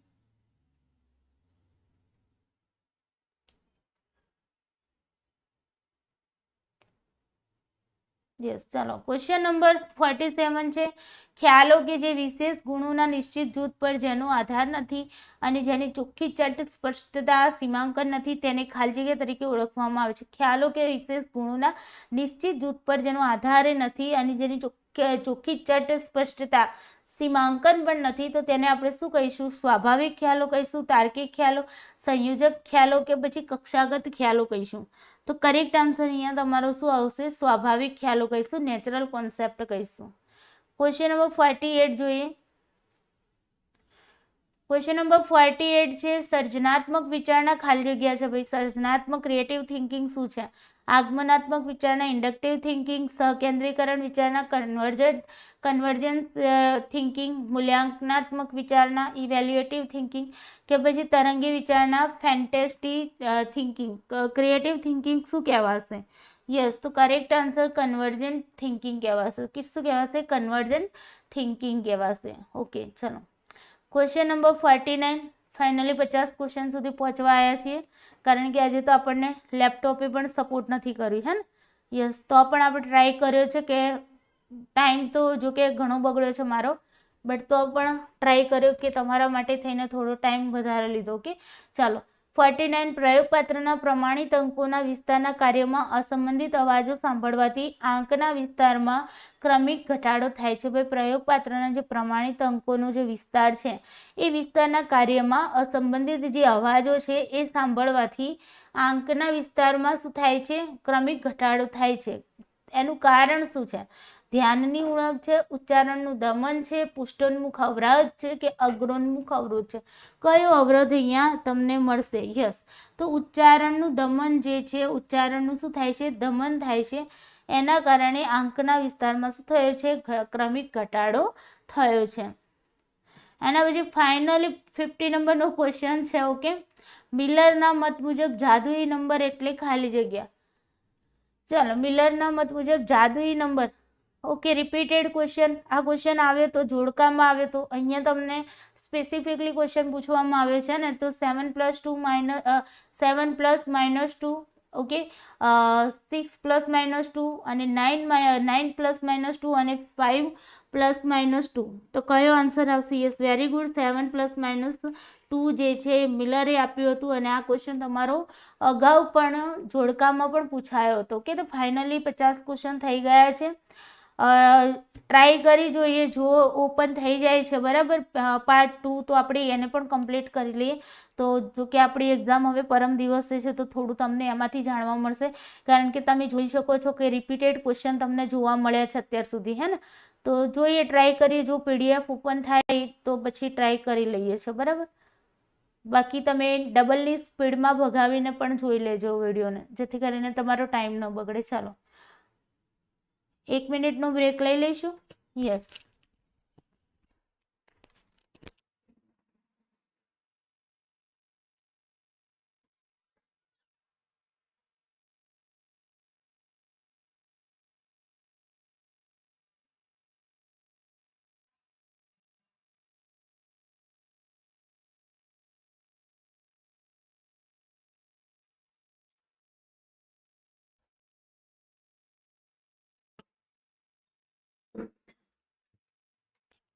ઓકે, ચાલો ક્વેશ્ચન નંબર પહેલાનો આન્સર કરો. ક્વેશ્ચન નંબર પહેલું કહે છે કે અપરાધીઓ ખાલી જગ્યા વ્યક્તિઓ છે. સામાન્ય વ્યક્તિ છે, અસામાન્ય વ્યક્તિ છે, સામાન્ય પરંતુ અસામાજિક છે કે મનોદુર્બળ છે. તો અપરાધીઓ કેવા વ્યક્તિ તરીકે ઓળખશો અપરાધીઓને? યસ, સામાન્ય પરંતુ કેવા છે? અસામાજિક, એન્ટી સોશિયલ છે. સામાન્ય તો છે જ બટ અસામાજિક તત્વોનો યુઝ કરે છે, એટલા માટે આપણે એને અપરાધિક તરીકે ઓળખીએ છીએ. ઓકે, ક્વેશ્ચન નંબર 2 છે બ્રહ્મા અવાજનો સ્ત્રોત ત્યાં સ્થિત હોય છે જ્યાં દ્રષ્ટિની ઘટના પ્રાપ્ત થાય છે, તે ખાલી જગ્યા તરીકે ઓળખાય છે. ભાઈ, બ્રહ્મની અંદર જે અવાજનો સોર્સ છે એ જગ્યાએ સ્થિત હોય છે જ્યાં આપણી દ્રષ્ટિની ઘટના શું થાય છે? પ્રાપ્ત થાય છે. તો એને આપણે શું કહીશું? ગેબી અવાજની અસર, નકલી અવાજની અસર, દૂર સંવેદન કે વિકૃત રૂપની અસર. કેવી ઇફેક્ટ આપણે એને કહીશું? તો ગેબી અવાજની અસર એને આપણે કહીશું. ક્વેશ્ચન નંબર 3 છે તમારું, ઉદ્દીપક એ ખાલી જગ્યા છે શારીરિક ઉર્જા છે જે પ્રત્યક્ષ પ્રક્રિયા શરૂ કરે છે. ઉદ્દીપક એ શારીરિક ઉર્જાનું શારીરિક સહસંબંધીકરણ છે.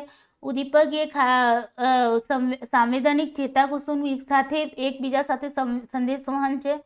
અને ઉદ્દીપક એ પ્રત્યક્ષીકરણનો બીજો શબ્દ છે. તો ઉદ્દીપક એ શું છે? યસ, તો કરેક્ટ આન્સર તમારો શારીરિક ઉર્જા છે જે પ્રત્યક્ષીકૃત પ્રક્રિયા શરૂ કરે છે. એના પછી જોઈએ ક્વેશ્ચન નંબર 4 છે. ક્વેશ્ચન નંબર 4 કહે છે જે વ્યક્તિનું નિયંત્રણ કેન્દ્ર આંક ઊંચો છે અને સ્થિરતાનો આંક પણ ઊંચો છે તે પરિમાણો સાબિત કરે છે કે તેની સફળતાના કારણો જે ખાલી જગ્યા ઘટક છે. કોઈ પણ વ્યક્તિ છે આનું નિયંત્રણ કેન્દ્રનો આંક પણ કેવો છે? ઊંચો છે અને સાથે સાથે તેની સ્થિરતાનો આંક પણ કેવો છે? ઊંચો છે. તો આ જે પરિમાણો છે, ડાયમેન્શન્સ છે, એ શું સાબિત કરે છે કે તેની સફળતાના કારણો જે છે એના પાછળના ઘટકો કયા છે?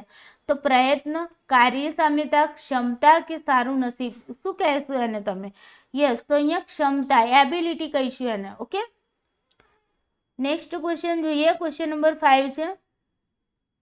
ઓકે, ચાલો, સારું છે. સેકન્ડ પીડીએફ ફટાફટ ખુલી રહી છે, નહીં તો આગળની પીડીએફ તો મતલબ મગજનું દહીં કરી નાખ્યું. ચાલો, નીચેનામાંથી કયું પ્રાથમિક આવેગનું ઉદાહરણ ગણી શકાય? અરે ભાઈ, પહેલેથી આ તો મતલબ પ્રાઇમરી આવેગ પૂછે, પછી ઘણી વખતે પ્રાઇમરી નીડ પૂછે છે, હે ને. તો તમારે આ બધી વસ્તુ બહુ યાદ રાખવાનું છે. પ્રાઇમરી હોય એ યાદ રાખજો. તો અહીંયા પ્રાઇમરી ઇમોશનની વાત કરી છે. પ્રાઇમરી ઇમોશન કયો છે? ગુસ્સો, તિરસ્કાર, ગર્વ કે શરમ? હવે જો આ પ્રાઇમરી જે ઇમોશન છે ને એ આપણને કેવું છે? આપણે શીખેલું ન હોય, એ આપણને કેવું મળ્યું હોય? જન્મજાત મળેલું હોય, હે ને. આપણી અંદર જ હોય, આપણે જેનેટિકમાંથી જ આપણને મળેલું હોય, તો એને આપણે પ્રાઇમરી કહીશું, હે ને. તો જો આવેગની વાત કરેલી છે, હે ને, તો અહીંયા તમારું પ્રાઇમરી આવે કે ગુસ્સો જે છે એ તમારા અંદર આપોઆપ જ આવી જતો હોય છે ને. તિરસ્કાર કરવાનું તો આપણે શીખીએ છીએ, શરમ તો આપણે વાતાવરણમાં રહીએ છીએ એટલે આપણે શરમ તો શીખીએ છીએ કે ભાઈ શરમાવું, હે ને. જેમ કે છોકરા હોય તો છોકરીઓ સામે રડે નહીં બહુ, હે ને, અને છોકરીઓ હોય તો બહુ શરમાય. તો બધું એનું શીખાયેલું અર્જિત કરેલું છે. ગર્વ કરવો એ પણ અર્જિત કરેલું છે, બટ ગુસ્સો છે એ તો તમને મતલબ જેનેટિકમાંથી જ મળેલા હોય છે. ઓકે, તો A is the correct answer. ચાલો, સરસ. પીડીએફ જલ્દી ખુલી રહી છે, મતલબ એ પીડીએફમાં પ્રોબ્લેમ હતો, કમ્પ્યુટરમાં નહોતો.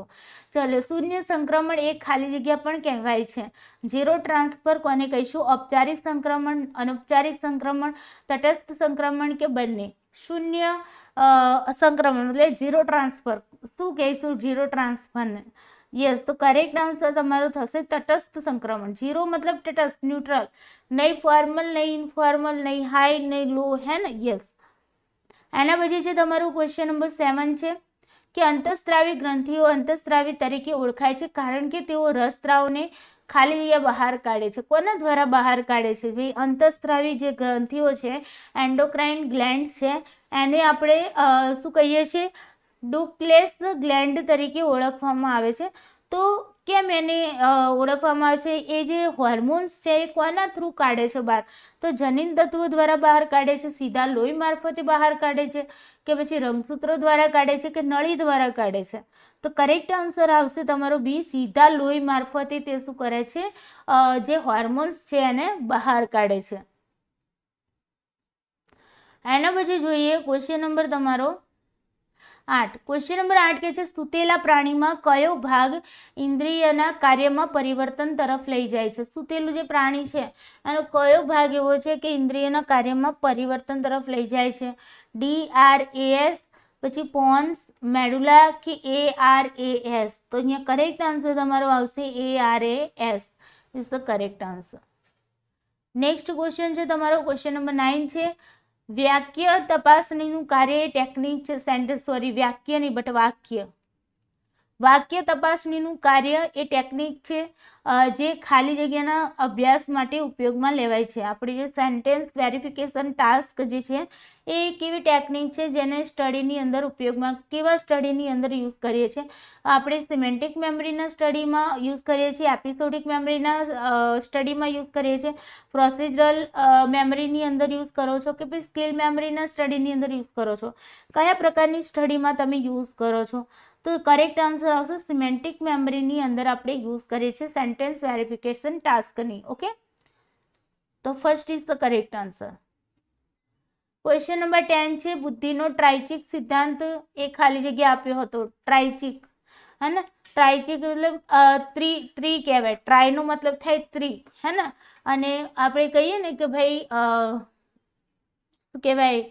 બાય મતલબ તમારું 2 થશે અને ટ્રાય મતલબ તમારું 3 થશે. તો ટ્રાઇચિક સિદ્ધાંત. હવે જો તમને આવું કેવું આપી દીધું, હે ને, તો આપણને અહીંયા કન્ફ્યુઝન થાય. તો ટ્રાઇચિક સિદ્ધાંત ખાલી જગ્યા આપે સ્ટનબર્ગે, બિનેટ, ગાર્ડનર કે થર્સ્ટન? તો તમારો અહીંયા 10 નંબરમાં શું આવશે? સ્ટનબર્ગે આપ્યો હતો. કે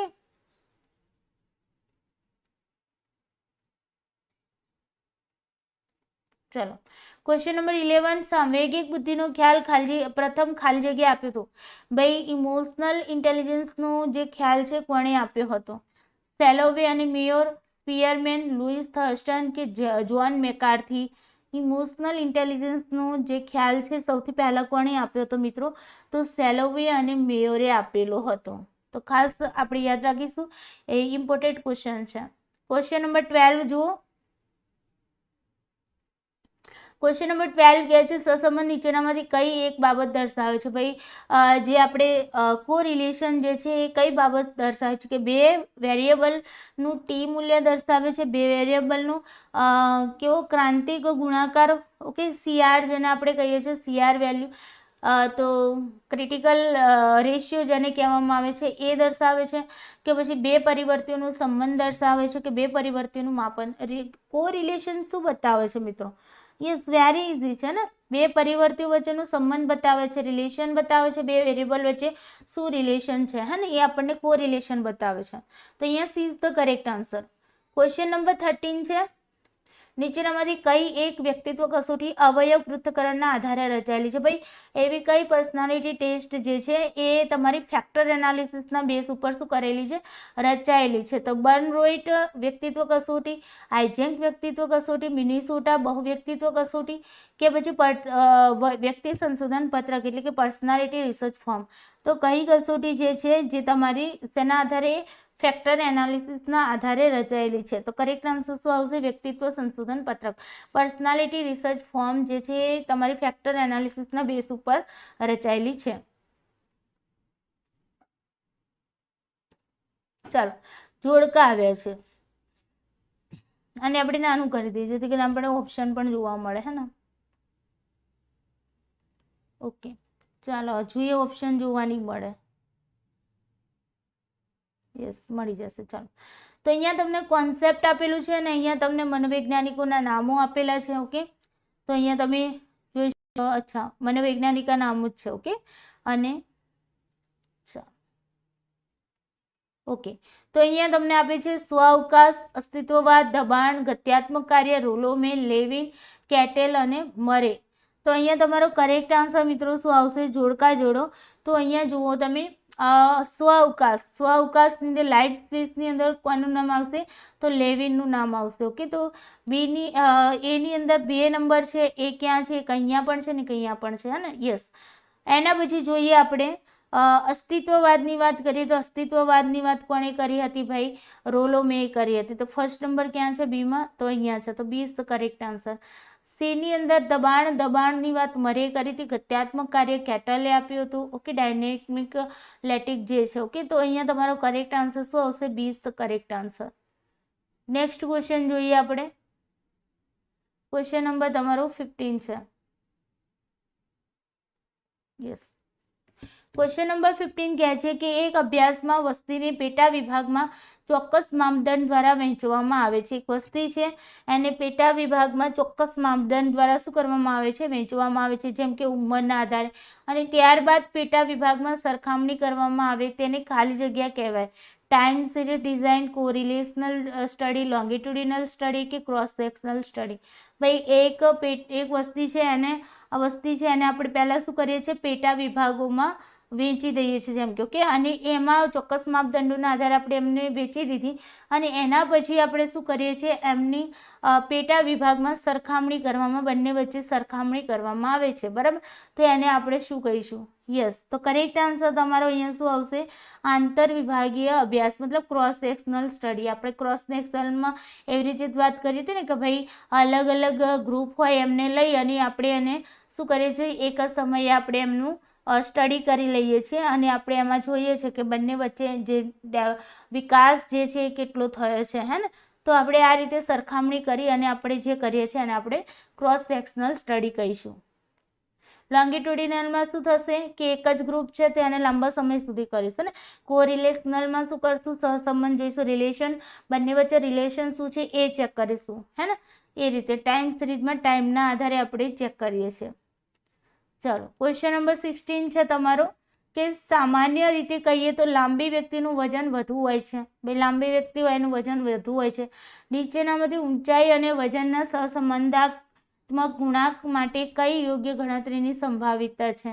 તો પ્લસ 0.63, માઇનસ 0.11, 0.00, માઇનસ 0.77.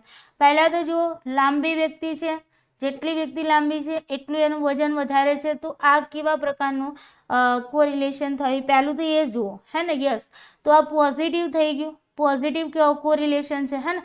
હા, એવું હોય કે ભાઈ લાંબી વ્યક્તિ છે એનું વજન ઓછું હોત તો પછી શું થઈ જાય? તમારું નેગેટિવ કોરિલેશન થઈ જાય. તો પોઝિટિવ જ્યારે કોરિલેશન છે તો નેગેટિવ કોરિલેશનને પહેલાં કાઢી નાખો. હવે અહીંયા તમારી પાસે બે ઓપ્શન રહ્યા, પ્લસ 0.63 અને બીજું રહ્યું 0.033. ઓકે, તો 0.00 ક્યારે હોય? ઝીરો કોરિલેશન હોય, મતલબ કે બંનેને કોઈ લેવા દેવા જ ન હોય, અને એક વધે કે ઘટે એનાથી બીજાને કંઈ ફેર ન પડતો હોય, બરાબર ને? તો આપણે એને ઝીરો કોરિલેશન કહીએ. તો અહીંયા ઝીરો તો છે જ નહીં, હે ને, તો આ તો તમારું આમ પણ જતું રહ્યું. હવે તમારી પાસે ઓપ્શન કયો રહ્યો? એ ઇઝ ધ કરેક્ટ આન્સર. તો આપણે એને +0.63 કહી શકીશું. બરાબર, આ તમને ઓપ્શનના બેઝ ઉપર તમારે આન્સર કરવાનો હતો. Okay, clear? કે ભાઈ આ જે કોરિલેશન છે એ કેવો છે, પહેલું તો એ શોધવાનું હતું અને એમાં પછી તમારે નક્કી કરવાનું. હજુ જો કદાચ તમને એવું આપ્યું હોય કે 0.88, માની લો ફોર્થ નંબરમાં એક મતલબ ચોથો ઓપ્શન આ તમને જે 0 આપ્યો છે એની જગ્યાએ તમને 0.88 આપ્યો હોય તો તમારે વધારે વેલ્યુવાળો પહેલો સિલેક્ટ કરી દેવાનો. સમજાય છે ને? તો પછી આ 0.63 છે એ તમારું નીચે જતો રહેશે. 0.88 છે એનાથી વધારે છે તો વ્યક્તિની લંબાઈ વધે છે એમ વજન વધે છે તો હાઈ કોરિલેશન થઈ ગયું. તો આ હાઈ કોરિલેશન તમારે બતાવવાનું. ક્લિયર? ચાલો, તો અહીંયા આપણો આન્સર શું આવશે? A is the correct answer. એના પછી ક્વેશ્ચન નંબર 17 છે, વિયોજિત હિસ્ટેરિયાનું એક લક્ષણ જણાવો. ભાઈ જે ડિસોસિએટિવ જે હિસ્ટેરિયા છે એનું તમારે એક શું બતાવવાનું છે? સિમ્પટોમ બતાવવાનું છે કે સ્મૃતિ ભ્રંશ, ઓકે, અમ્નેશિયા જેને કહેવામાં આવે છે, પલાયન વૃત્તિ, ફિગ્યુ અને રૂપાંતરિત પ્રક્રિયા, કન્વર્જન્ટ રિએક્શન અને દ્વિમુખી વ્યક્તિત્વ, ડબલ પર્સનાલિટી. તો કરેક્ટ આન્સર અહીંયા શું આવશે? તમારી પલાયન વૃત્તિ થશે. એના પછી જુઓ નેક્સ્ટ ક્વેશ્ચન જોઈએ. ક્વેશ્ચન નંબર 18 છે, બહુવિધ વ્યક્તિત્વ એ ખાલી જગ્યાનું આત્યંતિક રૂપ છે. ભાઈ મલ્ટિપલ બિહેવિયર જે છે એ કોનું ફોર્મ છે? તો અહીંયા યસ, મલ્ટિપલ બિહેવિયરની અંદર અહીંયા કોનું આત્યંતિક મતલબ કે એનું ફોર્મ કયું છે? Conversion reaction, dissociative reaction, obsessive reaction કે પછી કમ્પલ્સિવ રિએક્શન. તો કરેક્ટ આન્સર અહીંયા તમારું શું આવશે? બીસ તો કરેક્ટ આન્સર ડિસોસિએટિવ રિએક્શન કહેવાશે. મલ્ટિપલ બિહેવિયર, વિયોજિત પ્રતિક્રિયા કહેવાશે. આના પછી જુઓ ક્વેશ્ચન નંબર 19 છે, પ્રેરણનો દ્વિઘટક સિદ્ધાંત ખાલી જગ્યા આપ્યો. તો મોટિવેશન જે 2 ફેક્ટર થિયરી છે એ કોણે આપી હતી? હર્ઝબર્ગે આપી હતી, મેકગ્રેગરે આપી હતી, અલ્ડેર ફેરે આપી હતી કે વ્રુમે આપી હતી? તો ક્વેશ્ચન નંબર 19 ની અંદર તમારું આવશે હર્ઝબર્ગે આપી હતી. આના પછી જોઈએ ક્વેશ્ચન નંબર 20 છે. ક્વેશ્ચન નંબર 20 કહે છે, પરિવર્તન સંબંધી નેતાઓ કંઈક અંશે નીચે આપેલ નેતાઓના પ્રકાર સાથે મળતા આવે છે. પરિવર્તન સંબંધી સાથે જે સંબંધિત નેતાઓ જે છે એ કંઈક અંશે કયા પ્રકારના નેતાઓ મતલબ નીચેમાંથી કયા નેતાઓના પ્રકાર સાથે મળતા આવે છે? આદાન પ્રદાન કરે તેવા નેતા સાથે, લોકશાહી નેતા સાથે, કરિશ્માતી નેતા સાથે કે સંયુક્તશાહી નેતા સાથે? તો અહીંયા તમારો કરેક્ટ આન્સર શું આવશે? ભાઈ કરેક્ટ આન્સર તમારો આવશે કરિશ્માતી નેતાઓની સાથે. ઓકે, એના પછી જુઓ ક્વેશ્ચન નંબર 21 છે. ક્વેશ્ચન નંબર 21 કહે છે કે કારકિર્દી માર્ગદર્શન પહેલા ખાલી જગ્યા કહેવાતું હતું. ભાઈ કેરિયર કાઉન્સેલિંગ જે છે એ પહેલાં કયા નામથી ઓળખાતું હતું? તો કાઉન્સેલિંગના નામથી, વોકેશનલ ગાઈડન્સના નામથી, જોબ એન્ડ વોકેશનલ એક્સપ્લોરેશનના નામથી કે રિટુલિંગના નામથી ઓળખાતું હતું? તો અહીંયા તમારો કરેક્ટ આન્સર આવશે વ્યાવસાયિક સલાહના નામથી, વોકેશનલ ગાઈડન્સના નામથી પહેલાં કેરિયર કાઉન્સેલિંગ ઓળખાતું હતું, જો કે હવે આપણે એને કેરિયર કાઉન્સેલિંગ કહીએ છીએ. નેક્સ્ટ ક્વેશ્ચન જોઈએ. ક્વેશ્ચન નંબર 22 છે, સારા શ્રોતા માટે નીચેનું બધું જ સમાવિષ્ટ થાય છે સિવાય કે? ભાઈ સારા શ્રોતા કોને કહીશું? તમે નીચે જે આપ્યા છે ઓપ્શન એમાંથી તમે એના સિવાય તમારે શોધવાનું છે. એટલે કે એના સિવાયનું સારા શ્રોતામાં જે લક્ષણો છે એ સિવાયનું જો તમને અહીંયા કંઈ દેખાય તો એને તમારે સિલેક્ટ કરવાનું છે. તો બાળકોની કહેલી વાક્ય રચનાને જોડવી, વક્તાના છુપાયેલા સંદેશને સાંભળવું, બાળકોને કહ્યું કે ફરીથી તમે ધ્યાન આપી શકો તેવા સમયે તમને પૂછે, સારા શ્રોતા બનવું, કયું નહીં આવે. આ તમારે સમજવાનું છે, ક્વેશ્ચનને સમજવાની જરૂર છે. યસ, તો બાળકોને કહ્યું કે ફરીથી તમે ધ્યાન આપી શકો તેવા સમયે તમને પૂછે, હે ને, તો એ વસ્તુ તો ખોટું પડે. ભાઈ તમે બાળકને ડાયરેક્ટ એમ થોડું કે ફરીથી તમે ધ્યાન આપી શકો એવા સમયે મને પૂછજો, હે ને, તો નહીં. બાળકોની કહેલી વાક્ય રચનાને આપણે જોડવી એ સારા શ્રોતા છે.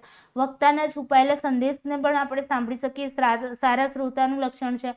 સારા શ્રોતા બનવું એ પણ એક સારા શ્રોતાનું લક્ષણ છે, હે ને. તો અહીંયા C is the correct answer. એના સિવાયના બધા સાચા છે. ઓકે, ક્વેશ્ચન નંબર 23 છે, કપટની રમત એ ખાલી જગ્યા અવસ્થામાં મહત્વનું લક્ષણ છે. પૂર્વ ક્રિયાત્મક, સંવેદનક્ષમ, સ્નાયુ, વાસ્તવિક ક્રિયાત્મક કે આકારિક ક્રિયાત્મક? જીન પિયાજેના તબક્કા આવી ગયા. જીન પિયાજેએ આપેલા તબક્કા, પહેલું સેન્સરી મોટર 0 to 2 વર્ષ સુધીનું, હે ને. એના પછી તમારું પ્રી ઓપરેશનલ 2 થી 7 વર્ષ સુધી, કોન્ક્રીટ ઓપરેશનલ જે તમારું ક્યારે આવશે ભાઈ 7 to 12, અને ફોર્મલ યસ નહીં, વાસ્તવિક કોન્ક્રીટ ફોર્મલ, તમારું ફોર્મલ ઓપરેશન લગભગ 7 થી 12 આવશે. ઓકે, કોન્ક્રીટ એબ્સ્ટ્રેક્ટ, અચ્છા અહીંયા એક તબક્કો નથી. ઓકે, તો અહીંયા એક તબક્કો નથી આપ્યો, સોરી. કોન્ક્રીટ ને પછી તમારું આવશે એબ્સ્ટ્રેક્ટ. ઓકે, એબ્સ્ટ્રેક્ટની અંદર જશે તમારું 12 થી ઉપર. ઓકે, તો અહીંયા જુઓ કે ભાઈ યસ અહીંયા 2 થી 7 વર્ષ. Okay, yes. તો કપટની રમત એ કઈ અવસ્થામાં મહત્વનું લક્ષણ છે, તમારે અહીંયા આન્સર કરવાનું છે. ઓકે, તો અહીંયા પ્રી ઓપરેશનલ સ્ટેજ જે છે એની અંદર કપટની રમત જોવા મળતી હોય છે 2 થી 7 વર્ષના બાળકોમાં. ક્લિયર? તો તમને ડાયરેક્ટ એવો પણ ક્વેશ્ચન પૂછાઈ શકે કે કપટની રમત કઈ ઉંમરના બાળકોમાં જોવા મળે છે, તો 2 થી 7 વર્ષની ઉંમરના બાળકોમાં જોવા મળે છે. ઓકે, ચાલો ક્વેશ્ચન નંબર 24 કરીએ. નીચેનામાંથી કયો અન્વેષણાત્મકનો પ્રકાર નથી? ચાલો ભાઈ, હ્યુરિસ્ટિકનો પ્રકાર નથી. રિપીટેડ ક્વેશ્ચન છે. પ્રાથમિક ઉપલબ્ધ પ્રતિનિધિત્વ આધારજન્ય. ઓકે, આ પૂછાયો હતો. તો ક્વેશ્ચન નંબર 24 ની અંદર તમારો આન્સર શું આવશે? Yes, priming. પ્રાઇમિંગ જે છે, પ્રાથમિક જે છે એ તમારો હ્યુરિસ્ટિકનો ટાઈપ્સ નથી. બાકી બધા હ્યુરિસ્ટિકના ટાઈપ છે, જેમ કે અવેલેબલ, રિપ્રેઝન્ટેટિવ, ફીડ એન્કરિંગ, હે ને. તો રિપીટેડ ક્વેશ્ચન છે, ધ્યાન રાખીશું આપણે. ક્વેશ્ચન નંબર તમારો 25 છે. ઓકે, ઓપ્શન તો તમને નાનું કરું અને કદાચ દેખાય તો બરાબર, હજુ પણ નહીં દેખાય. ચાલો કાંઈ વાંધો નહીં, આપણે ઓપ્શન નહીં દેખાય. યસ, તો અહીંયા ક્વેશ્ચન નંબર તમારો 25 કહે છે બોગાર્ડ્સ, કટ-લેવિન, જોન્ડાર્લી, ફિસ્કે. તમને ખબર જ હશે કટ-લેવિનનું ક્ષેત્ર સિદ્ધાંત આવી જશે, હે ને. તો 2 ની અંદર તમારું 1 ક્યાં છે, પહેલું તો એ શોધી લો, કારણ કે અહીંયા ઓપ્શન નથી દેખાતો. કે ઓકે, યસ, 2 ની અંદર 1 તમારું અહીંયા છે. ઓકે, આવી રહ્યું.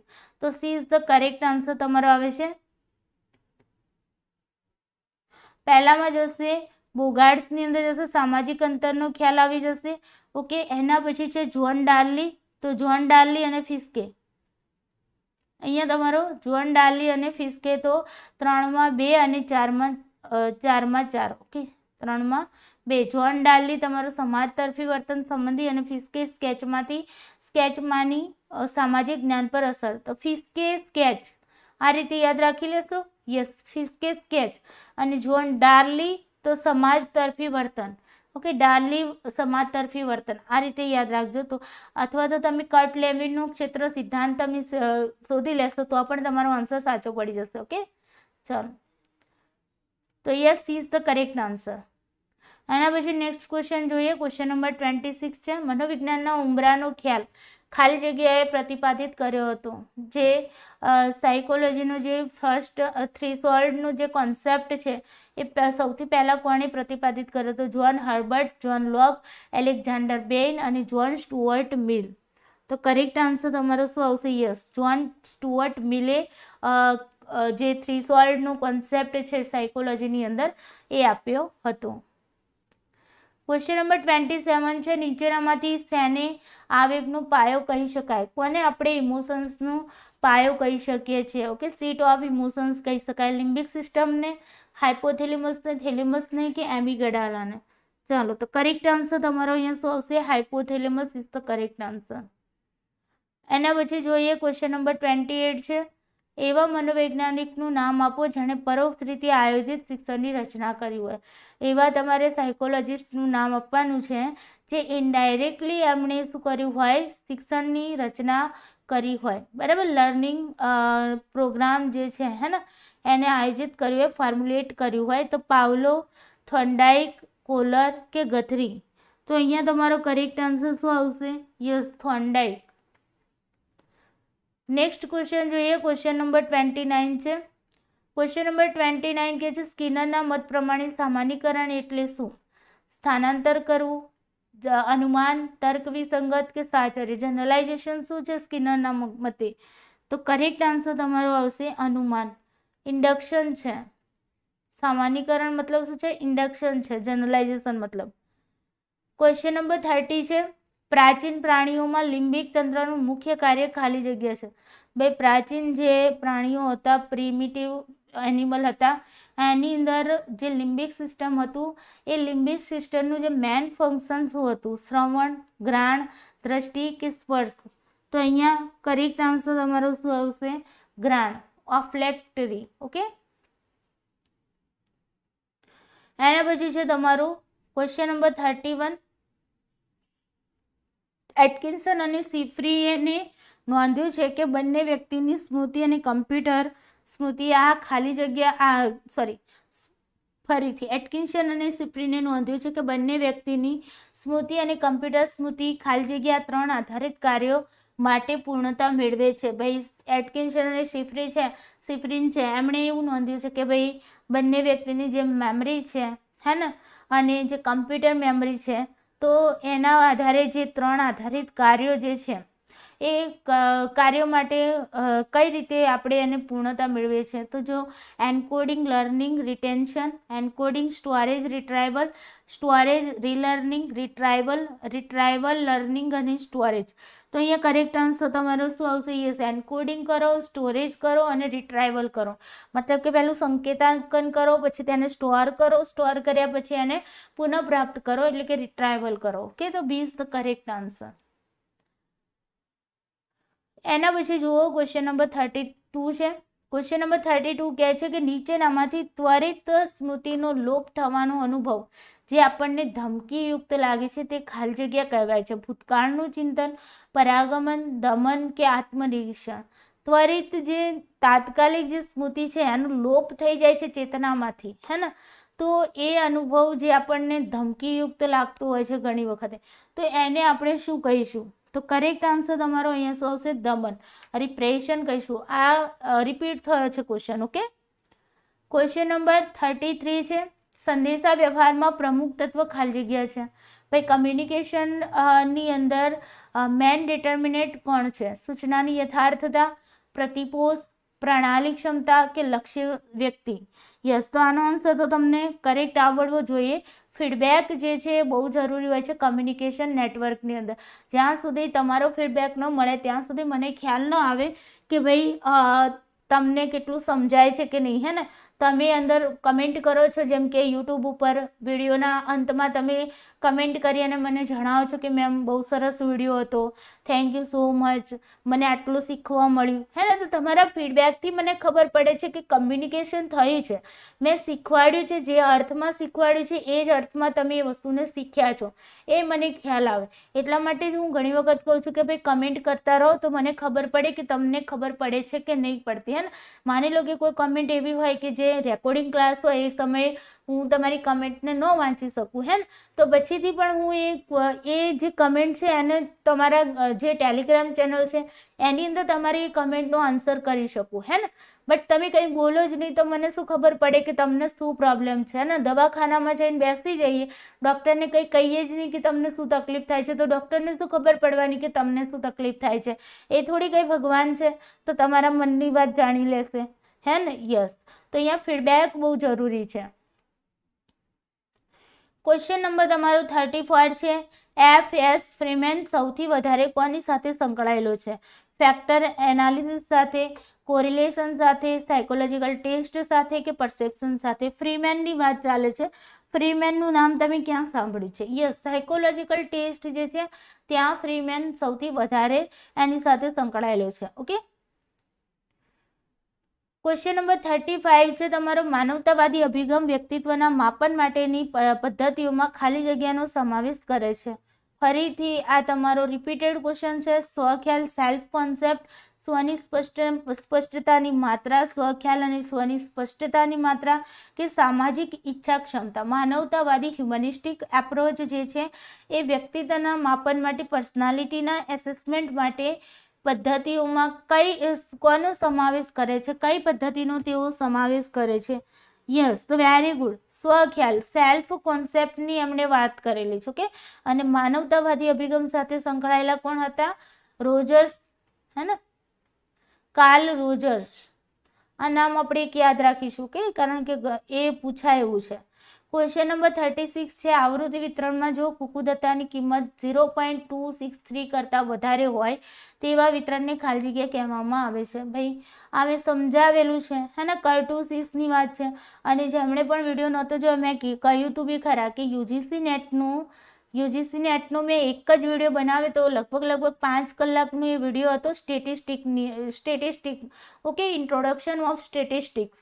એની અંદર તમામ સ્ટેટિસ્ટિક્સની વાત કરી દીધી હતી. એની અંદર તમારું નોર્મલ પ્રોબેબિલિટી કર્વ, સ્કીવનેસ, પછી measurement scale, parametric, non parametric ની જે તમારી એની જે શું કહેવાય કમ્પેરિઝન ચાર્ટ વગેરે બધું જ અંદર મેં સમજાવેલું છે. ઓકે, અને કર્ટુસીસના જે ફોર્મ્યુલા છે, સ્કીવનેસના ફોર્મ્યુલા છે, તમામ સ્ટેન્ડર્ડ ડેવિએશન કેવી રીતે શોધાય, બરાબર, તો તમામ ફોર્મ્યુલા સાથે ત્યાં સમજાવે. તો 5 કલાકનો વિડીયો છે. હજુ પણ તમારી પાસે ટાઈમ હોય તો વિડીયો અચૂકથી જોતા જજો કારણ કે એમાંથી તમને ઘણું બધું જાણવા મળશે અને એક્ઝામમાં પૂછાશે બી ખરું. તમે ખુદ કહેશો કે મેમ અહીંયાથી જ અમને 5 થી 6 ક્વેશ્ચન મળી ગયા. ઓકે, 5 થી 6 ક્વેશ્ચન તમને એમાંથી મળી જશે. તો આવૃત્તિ વિતરણમાં જો કુકુદત્તાની કિંમત તમારી 0.263 કરતાં વધારે હોય તેવા વિતરણને આપણે શું કહીએ છીએ? મધ્યમ કુકુદત્તા કહીએ છીએ, કુટક કુકુદત્તા, ચરપટ કુકુદત્તા કે યદચ્છ કુકુદત્તા. આ કુકુદત્તામાં છે ને તમે ઇંગ્લિશમાં નામ યાદ રાખજો. મેં અહીંયા તમને કીધું હતું લેપ્ટો, મેસો અને પ્લેટો, હે ને, LMP, લેપ્ટો, મેસો અને પ્લેટો. આ રીતે એના 3 નામ છે, લેપ્ટોકર્ટુસીસ, પછી તમારું મેસોકર્ટુસીસ અને પ્લેટોકર્ટુસીસ. આ 3 એના પ્રકાર છે કર્ટુસીસના. કયા? આ 3 પ્રકાર કર્ટુસીસના છે. એમાં તમને અહીંયા શું પૂછ્યું છે ભાઈ? યસ, અહીંયા તમને પૂછ્યું કે 0.263 કરતાં વધારે હોય તો તમારું શું આવશે? પ્લેટોકર્ટુસીસ આવશે. સમજાય છે ને? યસ, તો અહીંયા તમારો second is the correct answer. Video અચૂકથી જોજો કે હું ટેલિગ્રામ ચેનલ ઉપર તમને એ વિડીયો શેર કરી દઈશ. ચાલો, ક્વેશ્ચન નંબર 37 છે, જૂથ વિચારણાની પદ્ધતિ ખાલી જગ્યા તરીકે જાણીતી છે.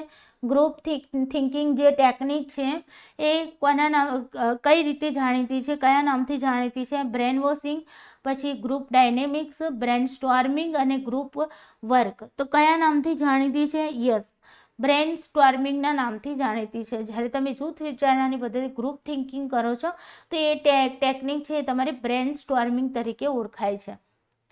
એના પછી જુઓ ક્વેશ્ચન નંબર 38 છે.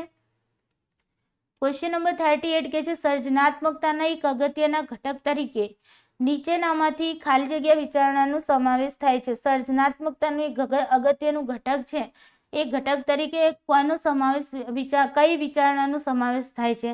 તો દીવા સ્વપ્ન, સર્જનાત્મક, નિગમનાત્મક કે આગમનાત્મક? યસ, તો કરેક્ટ આન્સર શું આવશે? આગમનાત્મક. આપણે અગાઉ પણ જો આના જ પેપરમાં બીજી વખત ક્વેશ્ચન મોડિફિકેશન કરીને મૂક્યો છે. ત્યાંય પૂછ્યું હતું કે સર્જનાત્મકતા એ કેવું છે, તો ઇન્ડક્શન આપ્યું હતું. અહીંયા તમને પૂછ્યું કે સર્જનાત્મકતાનું એક અગત્યના ઘટક તરીકે કઈ વિચારણાનો સમાવેશ થાય છે? તો આન્સર આવે છે તમારું આગમનાત્મક. સમજાય છે ને? યસ.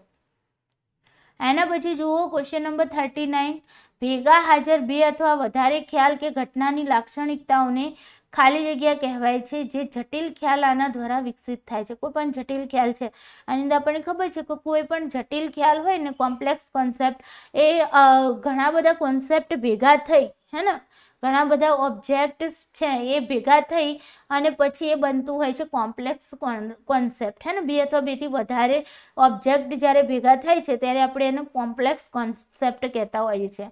તો અહીંયા એ લાક્ષણિકતાઓને આપણે શું કહીશું? ડિસજંક્ટિવ કહીશું, કન્જક્ટિવ કહીશું, રિલેશનલ કહીશું કે એલ્ગોરિધમ કહીશું? યસ, તો કરેક્ટ આન્સર તમારો અહીંયા શું આવશે? કન્જક્ટિવ. આપણે ભેગા કરીએ છીએ, સંયોજન કર્યું, હે ને. 2 કે તેથી વધારે ખ્યાલો હતા એમને આપણે શું કર્યા? ભેગા કર્યા, તો કન્જક્ટિવ થઈ ગયું. ઓકે, આ પણ રિપીટેડ ક્વેશ્ચન છે, થોડો મોડિફિકેશન કરીને મૂક્યો છે. ક્વેશ્ચન નંબર તમારો 40 છે. ક્વેશ્ચન નંબર 40, સમય શ્રેણીની ડિઝાઇનનો ઉપયોગ ખાલી જગ્યા માટે થાય છે. ભાઈ આ કરીને જાજો.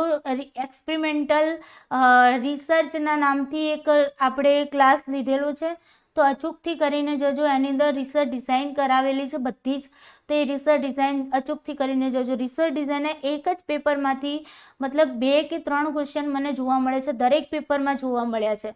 તો એક વિડીયો પણ ખાસ જોતા જજો. ઓકે, તો અહીંયા ટાઈમ સિરીઝ ડિઝાઇન છે, આંતરવિભાગીય માહિતી, ક્રોસ સેક્શનલ છે, કોરિલેશનલ ડાટા છે, લોંગિટ્યુડિનલ ડાટા છે કે લોજિકલ ડાટા છે.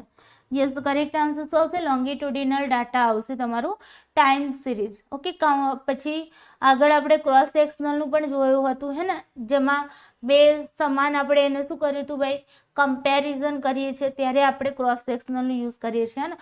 અને લોંગિટ્યુડિનલ આપણે લાંબા સમય સુધી, તો મેં તમને અગાઉ પણ કહ્યું કે ટાઈમના આધારે છે હે ને, તો લોંગિટ્યુડિનલ ડાટાના માટે એનો ઉપયોગ થાય છે આપણે ટાઈમ સિરીઝ ડિઝાઇનનો. એના પછી જોઈએ ક્વેશ્ચન નંબર 41 છે, ક્યારે વ્યક્તિ ઇતિહાસ પદ્ધતિ ક્વેસી પ્રાયોગિક ડિઝાઇન કહી શકાય? કોઈ case study design, case study method છે. ઓકે, કેસ સ્ટડી, તો જે વ્યક્તિ ઇતિહાસ પદ્ધતિ જેને કહેવામાં આવે છે, તો કેસ સ્ટડી ક્યારે ક્વેસી એક્સપેરિમેન્ટલ ડિઝાઇનમાં એને આપણે કેસ સ્ટડી જે છે ક્યારે ક્વેસી એક્સપેરિમેન્ટલ ડિઝાઇન કહી શકાય? કે જ્યારે સંશોધનનો ધ્યેય 2 પરિવર્તીઓ વચ્ચેનો સંબંધ સ્થાપવાનો હોય, કે 2 પરિવર્તીઓ વચ્ચે શું રિલેશનશિપ છે એ આપણે શોધવાની હોય હે ને. જ્યારે સંશોધનનું ધ્યેય એક પરિવર્તીઓનો અભ્યાસ કરવાનો, જ્યારે તમારા જે સંશોધન છે એનું ધ્યેય તમારો એક જ વેરિયેબલનું સ્ટડી કરવાનું હોય, સંશોધનનું ધ્યેય કોઈ ઘટનાના કારણો સ્થાપિત કરવાના હોય, કે જ્યારે સંશોધનનું ધ્યેય કોઈ ઘટનાની ઐતિહાસિક પૃષ્ઠભૂમિકાના સંદર્ભમાં સમજણ આપે. તો અહીંયા કરેક્ટ આન્સર શું આવશે? C is the correct answer. જ્યારે આપણે કોઈ આપણા સંશોધનનો કોઈ એવો ધ્યેય હોય કે કોઈ પણ ઘટનાના કારણો આપણે સ્થાપિત, કે શા માટે આવું બન્યું, તો કારણો જોઈએ છે ત્યારે આપણે શું કરીએ છીએ? કેસ સ્ટડી મેથડ છે એ કેસ સ્ટડીને આપણે શેમાં જોઈએ છે? ક્વેસી એક્સપેરિમેન્ટલ ડિઝાઇન બની જશે. સમજાય છે ને? યસ. એના પછી જોઈએ ક્વેશ્ચન નંબર 42, એફ રેશિયો એટલે એફ રેશિયો તમારે શોધવાનું, મતલબ એ શું કહેવાશે? એનું ફોર્મ્યુલા આપ્યો છે એફ રેશિયોનો. તો એસએસએ એન્ડ એસએસડબલ્યુ વચ્ચેનો રેશિયો, એસએસટીના મધ્યક અને એસએસએના મધ્યક વચ્ચેનો રેશિયો, એસએસએના મધ્યક અને એસએસડબલ્યુના મધ્યક વચ્ચેનો રેશિયો, અને એવો રેશિયો કે જે કાયમ 10થી ઉપર હોય છે. તો એફ રેશિયો કોને કહીશું? તમને ખબર જ હશે, ફિશરે આપ્યું છે.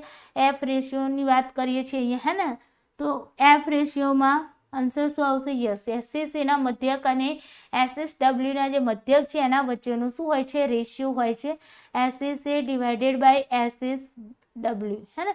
યસ, ચાલો, C is the correct answer. Okay, question number 43 જોઈએ. ક્વેશ્ચન નંબર 43 કહે છે, આંચકા દ્વારા ઉપચાર પદ્ધતિ ખાલી જગ્યાની સારવારમાં ખૂબ અસરકારક બને છે. આંચકા દ્વારા જે ઉપચાર પદ્ધતિ કરવામાં આવે છે, તમે જોયું છે આ જે પદ્ધતિ છે ક્યાં યુઝ? એક મૂવી છે દિલવાલે, કદાચ કોઈએ જોયું હોય તો હે ને. દિલવાલે જે મૂવી છે ને, દિલવાલે મૂવીની અંદર અજય દેવગણ છે ને એ ગાંડો થઈ જાય છે અને એને પછી આંચકા આપી અને એનો ઉપચાર કરવામાં આવે છે ને, કરંટ આપવામાં આવે છે એના મગજ ઉપર.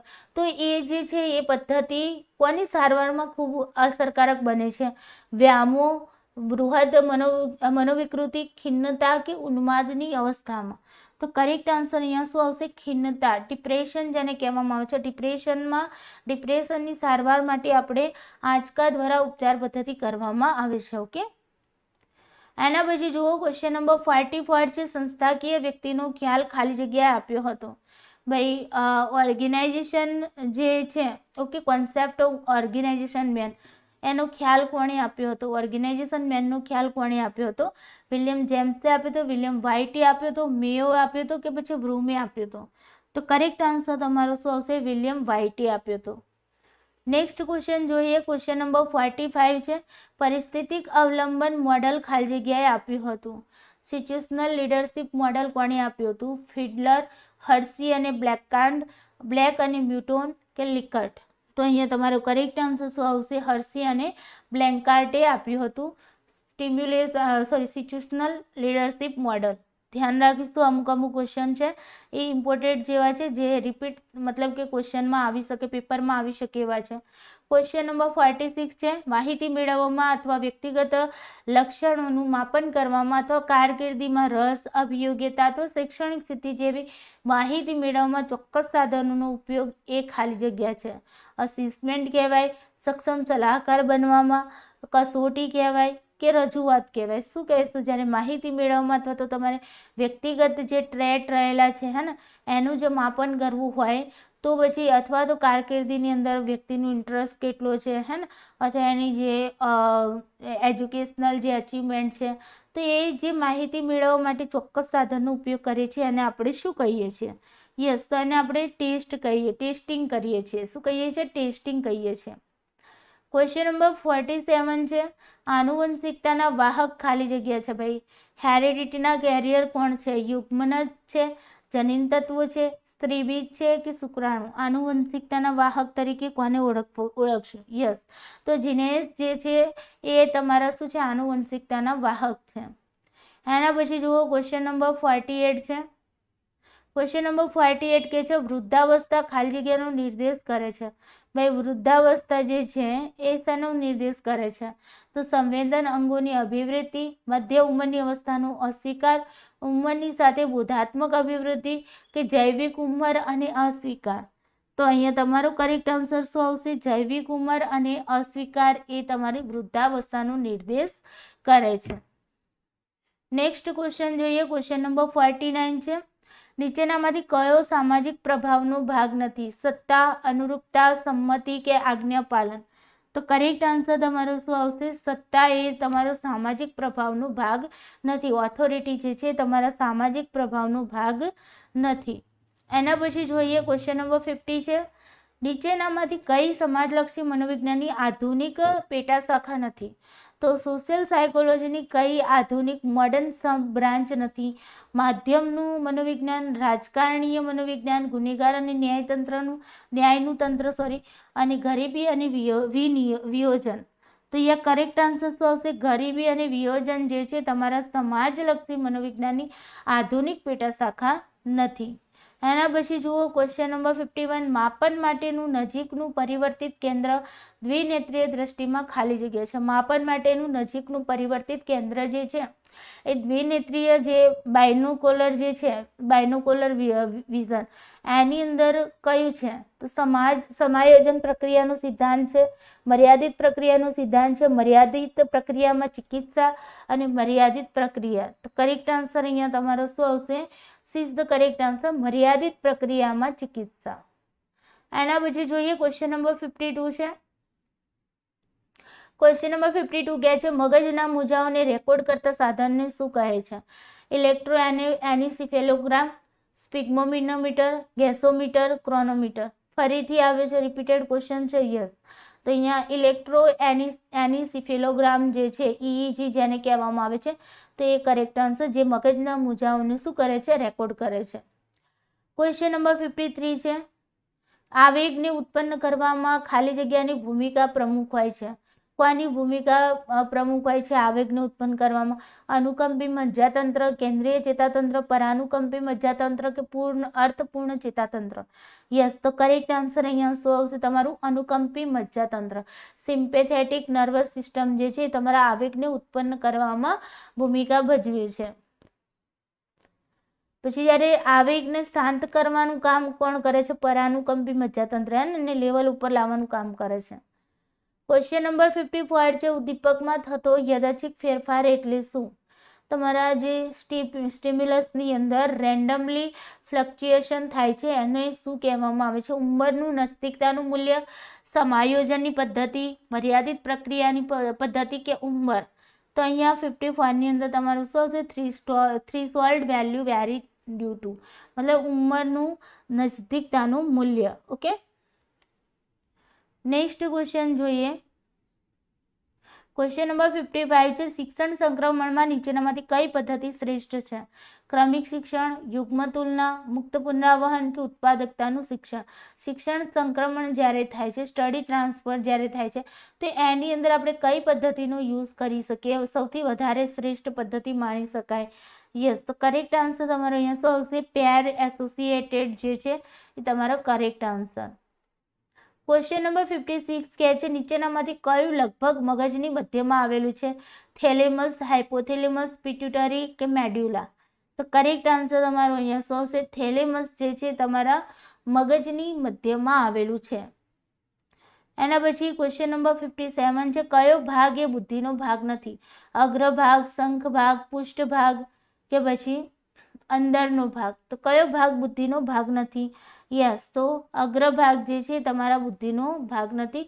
ફ્રન્ટલ લોબ જેને કહેવામાં આવે છે, સોરી ભાગ છે, બુદ્ધિનો ભાગ છે, ઓકે, નથી નહીં બટ છે. અગ્રભાગ મતલબ ફ્રન્ટલ લોબ જે છે આગળનો ભાગ છે એ તમારો કેવો છે? બુદ્ધિનો ભાગ છે, ઓકે, યસ. ચાલો, ક્વેશ્ચન નંબર 58 છે શંખાસ્થિનું સ્થાન ખાલી જગ્યામાં અગત્યનો ભાગ ભજવે છે. ટેમ્પોરલ લોબ છે એ શામાં ભાગ ભજવે છે? પ્રક્રિયાત્મક સ્મૃતિમાં, પ્રોસેસર મેમરીમાં, સ્કિલ મેમરીમાં, સિમેન્ટિક મેમરીમાં કે ઇન્ટેન્શનલ મેમરી? તો અહીંયા ટેમ્પોરલ લોબની વાત કરવામાં આવી છે ને, યસ, સિમેન્ટિક મેમરીમાં. આપણને અહીંયા ફેરવીને ક્વેશ્ચન કર્યો છે. આના જ પેપરમાં બીજી વખત ક્વેશ્ચન મોડિફિકેશન થઈને આવ્યો છે. પહેલામાં પૂછ્યું હતું કે ભાઈ સિમેન્ટિક મેમરી માટે કઈ લોબ મહત્વની છે, હે ને? તો ટેમ્પોરલ લોબ હતી. અહીંયા ટેમ્પોરલ લોબને ઉપર લઈ ગયા અને ઓપ્શનમાં સિમેન્ટિક મેમરીને મૂકી દીધું છે, હે ને? યસ. ચાલો, ક્વેશ્ચન નંબર 59 છે સ્મૃતિમાં ભાવાર્થ મુખ્ય ભૂમિકા ભજવે છે જે ખાલી જગ્યા કહેવાય છે. મેમરીની અંદર સબસ્ટેન્સ જે છે, હે ને, મતલબ એ જે મુખ્ય ભૂમિકા ભજવે છે તો એ શું કહેવાય છે? ગાબા કહેવાય છે, એક્ટિકોલાઇન કહેવાય છે, ડોપામાઇન કહેવાય છે કે સિરોટીન કહેવાય છે? તો કરેક્ટ આન્સર અહીંયા શું આવશે? એક્ટિકોલાઇન કહેવાશે. એક્ટિકોલાઇન. એના પછી જુઓ ક્વેશ્ચન નંબર 60 છે જૂથ ઘટક સિદ્ધાંતનું નામ ખાલી જગ્યા છે. ભાઈ ગ્રુપ ફેક્ટર થિયરી કોને કહેવામાં આવે છે?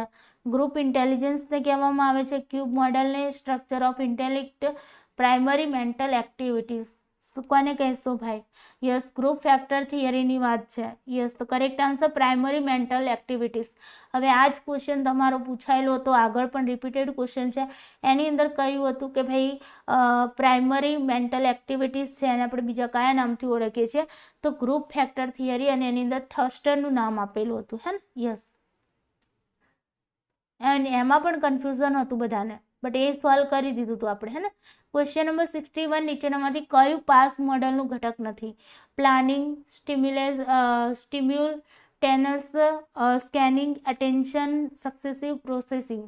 આયોજન, એકસાથે વૃત્તનું અપૃથ્થકરણ કરવું, ધ્યાન, સફળ પ્રક્રિયા? તો 61 ની અંદર તમારું શું આવશે? એક સાથે વૃત્તનું પૃથ્થકરણ કરવું એ તમારા પાસ મોડલનું ઘટક નથી, બાકી બધા એના ઘટક છે. તો પાસ મોડલમાં દેખો અહીંયા પ્લાનિંગ, અટેન્શન, સક્સેસિવ પ્રોસેસિંગ એ ત્રણે તમારા શું છે? પાસ મોડલના ઘટક છે. તમને પાસ મોડલના ઘટક પણ પૂછી શકે છે, ધ્યાન રાખીશું.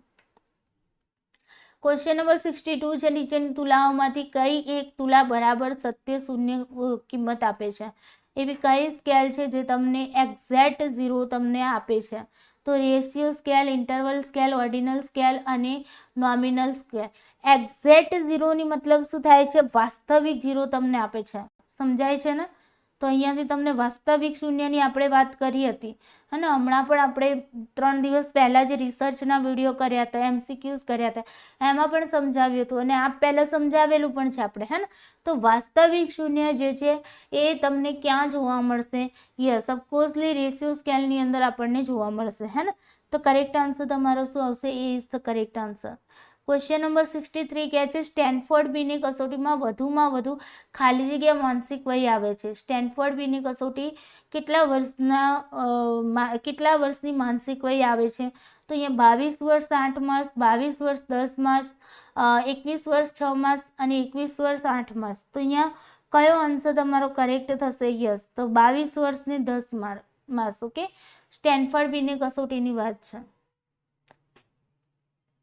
એના પછી જોઈએ આપણે ક્વેશ્ચન નંબર 64 છે રેવન પ્રોગ્રેસિવ મેટ્રાઇસિસ કસોટી ખાલી જગ્યા છે. રિપીટેડ ક્વેશ્ચન છે, હે ને? Social test, interest test, personality test કે પછી ઇન્ટેલિજન્સ ટેસ્ટ? કયો ટેસ્ટ કહેવાશે?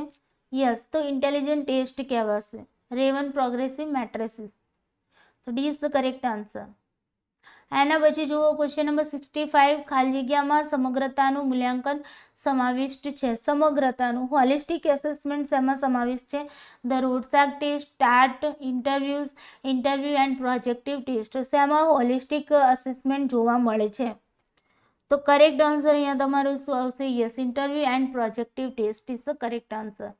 એના પછી જોઈએ ક્વેશ્ચન નંબર 66 છે, લોકો જે નિર્ણય લે છે તે ખાલી જગ્યા વિસ્તૃત કરે છે. લોકો જે પણ ડિસિઝન લે છે એ મેક્સિમાઇઝ શું મતલબ કે એ મેક્સિમાઇઝ કરે છે, હે ને? તો અહીંયા અપેક્ષિત વસ્તુલક્ષી ઉપયોગિતા વિસ્તૃત કરે છે, ગણતરીયુક્ત આત્મલક્ષી ઉપયોગિતા વિસ્તૃત કરે છે, આત્મલક્ષી ઉપયોગિતા વિસ્તૃત કરે છે કે અંદાજિત લાભ વિસ્તૃત કરે છે. તો કરેક્ટ આન્સર અહીંયા શું આવશે? અપેક્ષિત વસ્તુલક્ષી ઉપયોગિતા જે છે એ તેઓ શું કરે છે? વિસ્તૃત કરે છે. એના પછી જુઓ ક્વેશ્ચન નંબર 67 છે, ચિમ્પાન્જી ભાષા શીખવવા માટે અસમર્થ શા માટે છે? ભાઈ ચિમ્પાન્જી, કોલરનો પ્રયોગ યાદ આવવો જોઈએ, ચિમ્પાન્જી યાદ આવવા જોઈએ, સાથે સાથે ચિમ્પાન્જીનું નામ પણ યાદ આવવું જોઈએ કે સુલતાન નામ હતું, હે ને? યસ, તો આ બધું તમારે યાદ રાખવાનું છે. ચિમ્પાન્જી અને એમાં યાદ રાખવાનું, ઇનસાઇટ લર્નિંગ યાદ રાખજો, આંતરસૂઝ દ્વારા શિક્ષણ. ઓકે, તો અહીંયાથી તમને 4-5 ક્વેશ્ચન તો ખાલી હું આટલું બોલી એમાંથી તમને ખબર પડી ગઈ હશે. ચિમ્પાન્જી ભાષા શીખવા માટે શા માટે અસમર્થ હતો? તે કહેવાય શકતા નથી, તેમનામાં અવાજના તંત્રોનો અભાવ છે, સાંસ્કૃતિક રીતે તેઓ પછાત છે, કે અંગ્રેજી બહુ અઘરું પડે છે? ખરેખર અંગ્રેજી બહુ અઘરું પડે છે તો આપણા ઉપર લાગુ પડે છે, હે ને? આપણને લાગુ પડે છે કે અંગ્રેજી બહુ જ અઘરું પડે છે. યસ, તો અહીંયા તમારું તેમના અવાજમાં તંત્રોનો અભાવ છે, એટલા માટે તેઓ ભાષા શીખવવા માટે અસમર્થ છે. ઓકે, 68 જોઈએ કે ગંભીર માનસિક કૃષતા એ ખાલી જગ્યા તરીકે પણ ઓળખાય છે. બૃહદ મનોવિકૃતિ, વ્યામોહ, ઉન્માદ, વિષાદ કે ઇવેલ્યુએશન મેલનફોલિયા કયા નામથી ઓળખાય છે? જે ગંભીર માનસિક કૃષતા જેને કહેવામાં આવે છે. યસ, તો અહીંયા બૃહદ મનોવિકૃતિ, સ્કિઝોફ્રેનિયા જેને કહેવામાં આવે છે. એના પછી છે ક્વેશ્ચન નંબર 69, વિયોજિત વિકૃતિ અને રોગભ્રમ વિકૃતિ વર્ગીકૃત થાય છે. સોમેટાઇઝેશન વિકૃતિ, મનોદૈહિક વિકૃતિ, દૈહિક કાર્યક વિકૃતિઓ કે મનોશારીરિક વિકૃતિ તરીકે. તો અહીંયા correct answer C is the correct answer. Somatoform disorder તરીકે એને ઓળખવામાં આવે છે. ક્વેશ્ચન નંબર 70 છે. યસ, હવે વેઇટ કરીશ. ઓકે, નીચેનામાંથી કયો બ્લૂમના પેટર્ન મોડલનો એક ભાગ નથી? વેક્ટર, સાધનાત્મક, આકર્ષકતા કે અપેક્ષિતતા? તો બ્લૂમના પેટર્ન મોડલનો જે કયો ભાગ નથી એ તમારે અહીંયા જણાવવાનો છે. ઓપ્શન અહીંયા આન્સર આવશે vector is the correct answer. એના પછી જુઓ ક્વેશ્ચન નંબર 71 છે. ક્વેશ્ચન નંબર 71 કહે છે કે બાંડુરાના મત પ્રમાણે આક્રમકતાનું કારણ ખાલી જગ્યા હોય છે. બીજાના વ્યવહારોની નકલ, તીવ્ર હતાશા, અનુચિત હતાશા કે અનુપાલન? બાંડુરાથી આપણે કોની યાદ રાખીશું? યસ, અનુકરણની યાદ રાખવાનું છે. તો અનુકરણ મતલબ કે નકલ. તો બીજાના વ્યવહારોની નકલ એ આક્રમકતાનું કારણ હોય છે. જેમ કે બાર્બી ડોલ ઉપર એમણે શું કર્યો હતો? પ્રયોગ કર્યો હતો, હે ને? Yes. Question number 72. Question number 72 કહે છે મોટાભાગના કિસ્સાઓમાં શિક્ષક અને વિદ્યાર્થીઓના નબળા સંદેશા વ્યવહારમાં ખાલી જગ્યા જવાબદાર હોય છે. મોટાભાગના કિસ્સામાં શિક્ષક અને વિદ્યાર્થીઓનું જે કમ્યુનિકેશન છે, પૂર કમ્યુનિકેશન થાય છે, એના માટે શું જવાબદાર હોય છે? બોલવાની ક્ષમતામાં ભંગાણ હોય છે, વધુ પડતું અશાબ્દિક વર્તન હોય છે, મતલબ નોન વર્બલ બિહેવિયર હોય છે, રસનો અભાવ હોય છે, ઇન્ટરેસ્ટનો અભાવ હોય છે, સાંભળવાની ક્ષમતામાં ભંગાણ હોય છે, મતલબ લિસનિંગ સ્કિલમાં બ્રેકડાઉન હોય છે, હે ને? તો કરેક્ટ આન્સર અહીંયા શું આવશે? બોલવાની ક્ષમતામાં ભંગાણ હોય છે. જો સ્પીકિંગની એબિલિટી ન હોય તો પછી શિક્ષક અને વિદ્યાર્થી વચ્ચે પૂર કમ્યુનિકેશન થાય, હે ને? યસ. ક્વેશ્ચન નંબર 73 છે. XXY રંગસૂત્રો એ ખાલી જગ્યાથી ઓળખાય છે. ડાઉન સિન્ડ્રોમથી, ક્લિનફ્લેટર સિન્ડ્રોમથી, ટર્નર સિન્ડ્રોમથી કે સુપરમિલ સિન્ડ્રોમથી? તો અહીંયા કરેક્ટ આન્સર શું આવશે? B is the correct answer. Klinefelter સિન્ડ્રોમથી ઓળખાય છે XXY રંગસૂત્રો. આનુવંશિકતાવાળો આ જે ક્વેશ્ચન છે ને એના રિલેટેડ એક આપણે વિડીયો પણ હતો કે ભાઈ શું હતું કે એ વિડીયોનું નામ મને પ્રોપરલી ટાઇટલ યાદ નથી, બટ એ મેં બનાવેલો છે. ઓકે, તો તમે એમાં જોજો આ ડાઉન સિન્ડ્રોમની એ બધાની વાત કરેલી છે. યસ. ચાલો, ક્વેશ્ચન નંબર 74.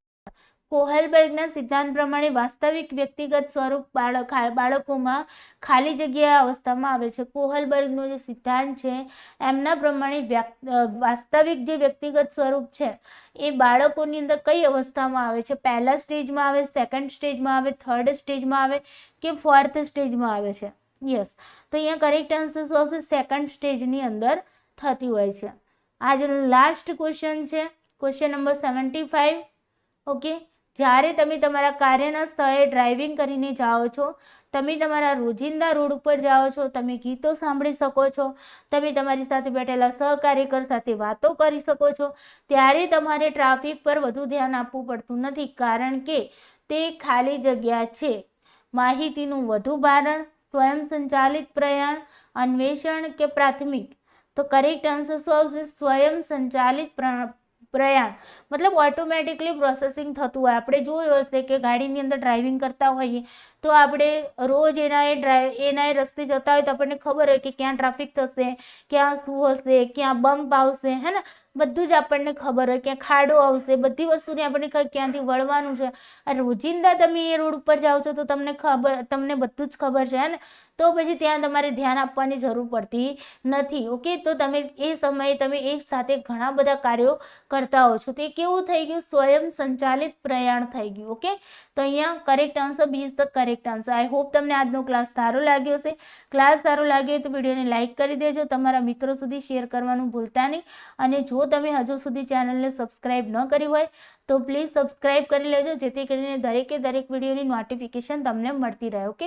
આવતીકાલે હજુ આપણે એક પેપર કરવાના છીએ, એ પેપર કરી લઈશું. પરમ દિવસથી પેપર કરવાનું નથી. પરમ દિવસનું પેપર તમારે જે સેટની એક્ઝામ આપવા જાઓ ત્યાં કરવાનું છે, બરાબર. અને એના પછી થોડું કન્ટિન્યુ કરીશું. આપણે આજે પેપરો બાકી છે, એ પેપરો જ્યારે આપણે જી સેટનો જે નવી બેચ સ્ટાર્ટ કરીશું એ સમયે એ પેપરો આપણે કરાવીશું. બટ તમારું 15 તારીખથી તમારા ટેટના જે ક્લાસ હશે એ તમારા સાયકોલોજીના ક્લાસ રહેશે અને એ તમને આ જ યુટ્યુબ ચેનલ ઉપર મળી રહેશે. તો 15મીથી આપણે ટેટના ક્લાસ ચાલુ કરીશું, બટ બેઝિક સાયકોલોજીથી આપણે ચાલુ કરીશું. જે 11 અને 12 ધોરણનું જે મનોવિજ્ઞાન છે એને પહેલાં આપણે પૂરું કરીશું અને પછી આપણે એમાંથી કંઈ રહી જતું હશે તો પછી આપણે જી સેટના જ્યારે ક્લાસ સ્ટાર્ટ કરીશું એ સમયે નવેસરથી આપણે સ્ટાર્ટ કરવાના છે, એ વખતે આપણે ભણાવી દઈશું. ઓકે. તો આઈ હોપ તમને વિડીયો સારા લાગતા હશે. કમેન્ટમાં જણાવતા રહેજો અને ચેનલને સબસ્ક્રાઈબ કરતા રહેજો. ઓકે. ચાલો, થેન્ક યુ સો મચ. સૌને જય શ્રી કૃષ્ણ.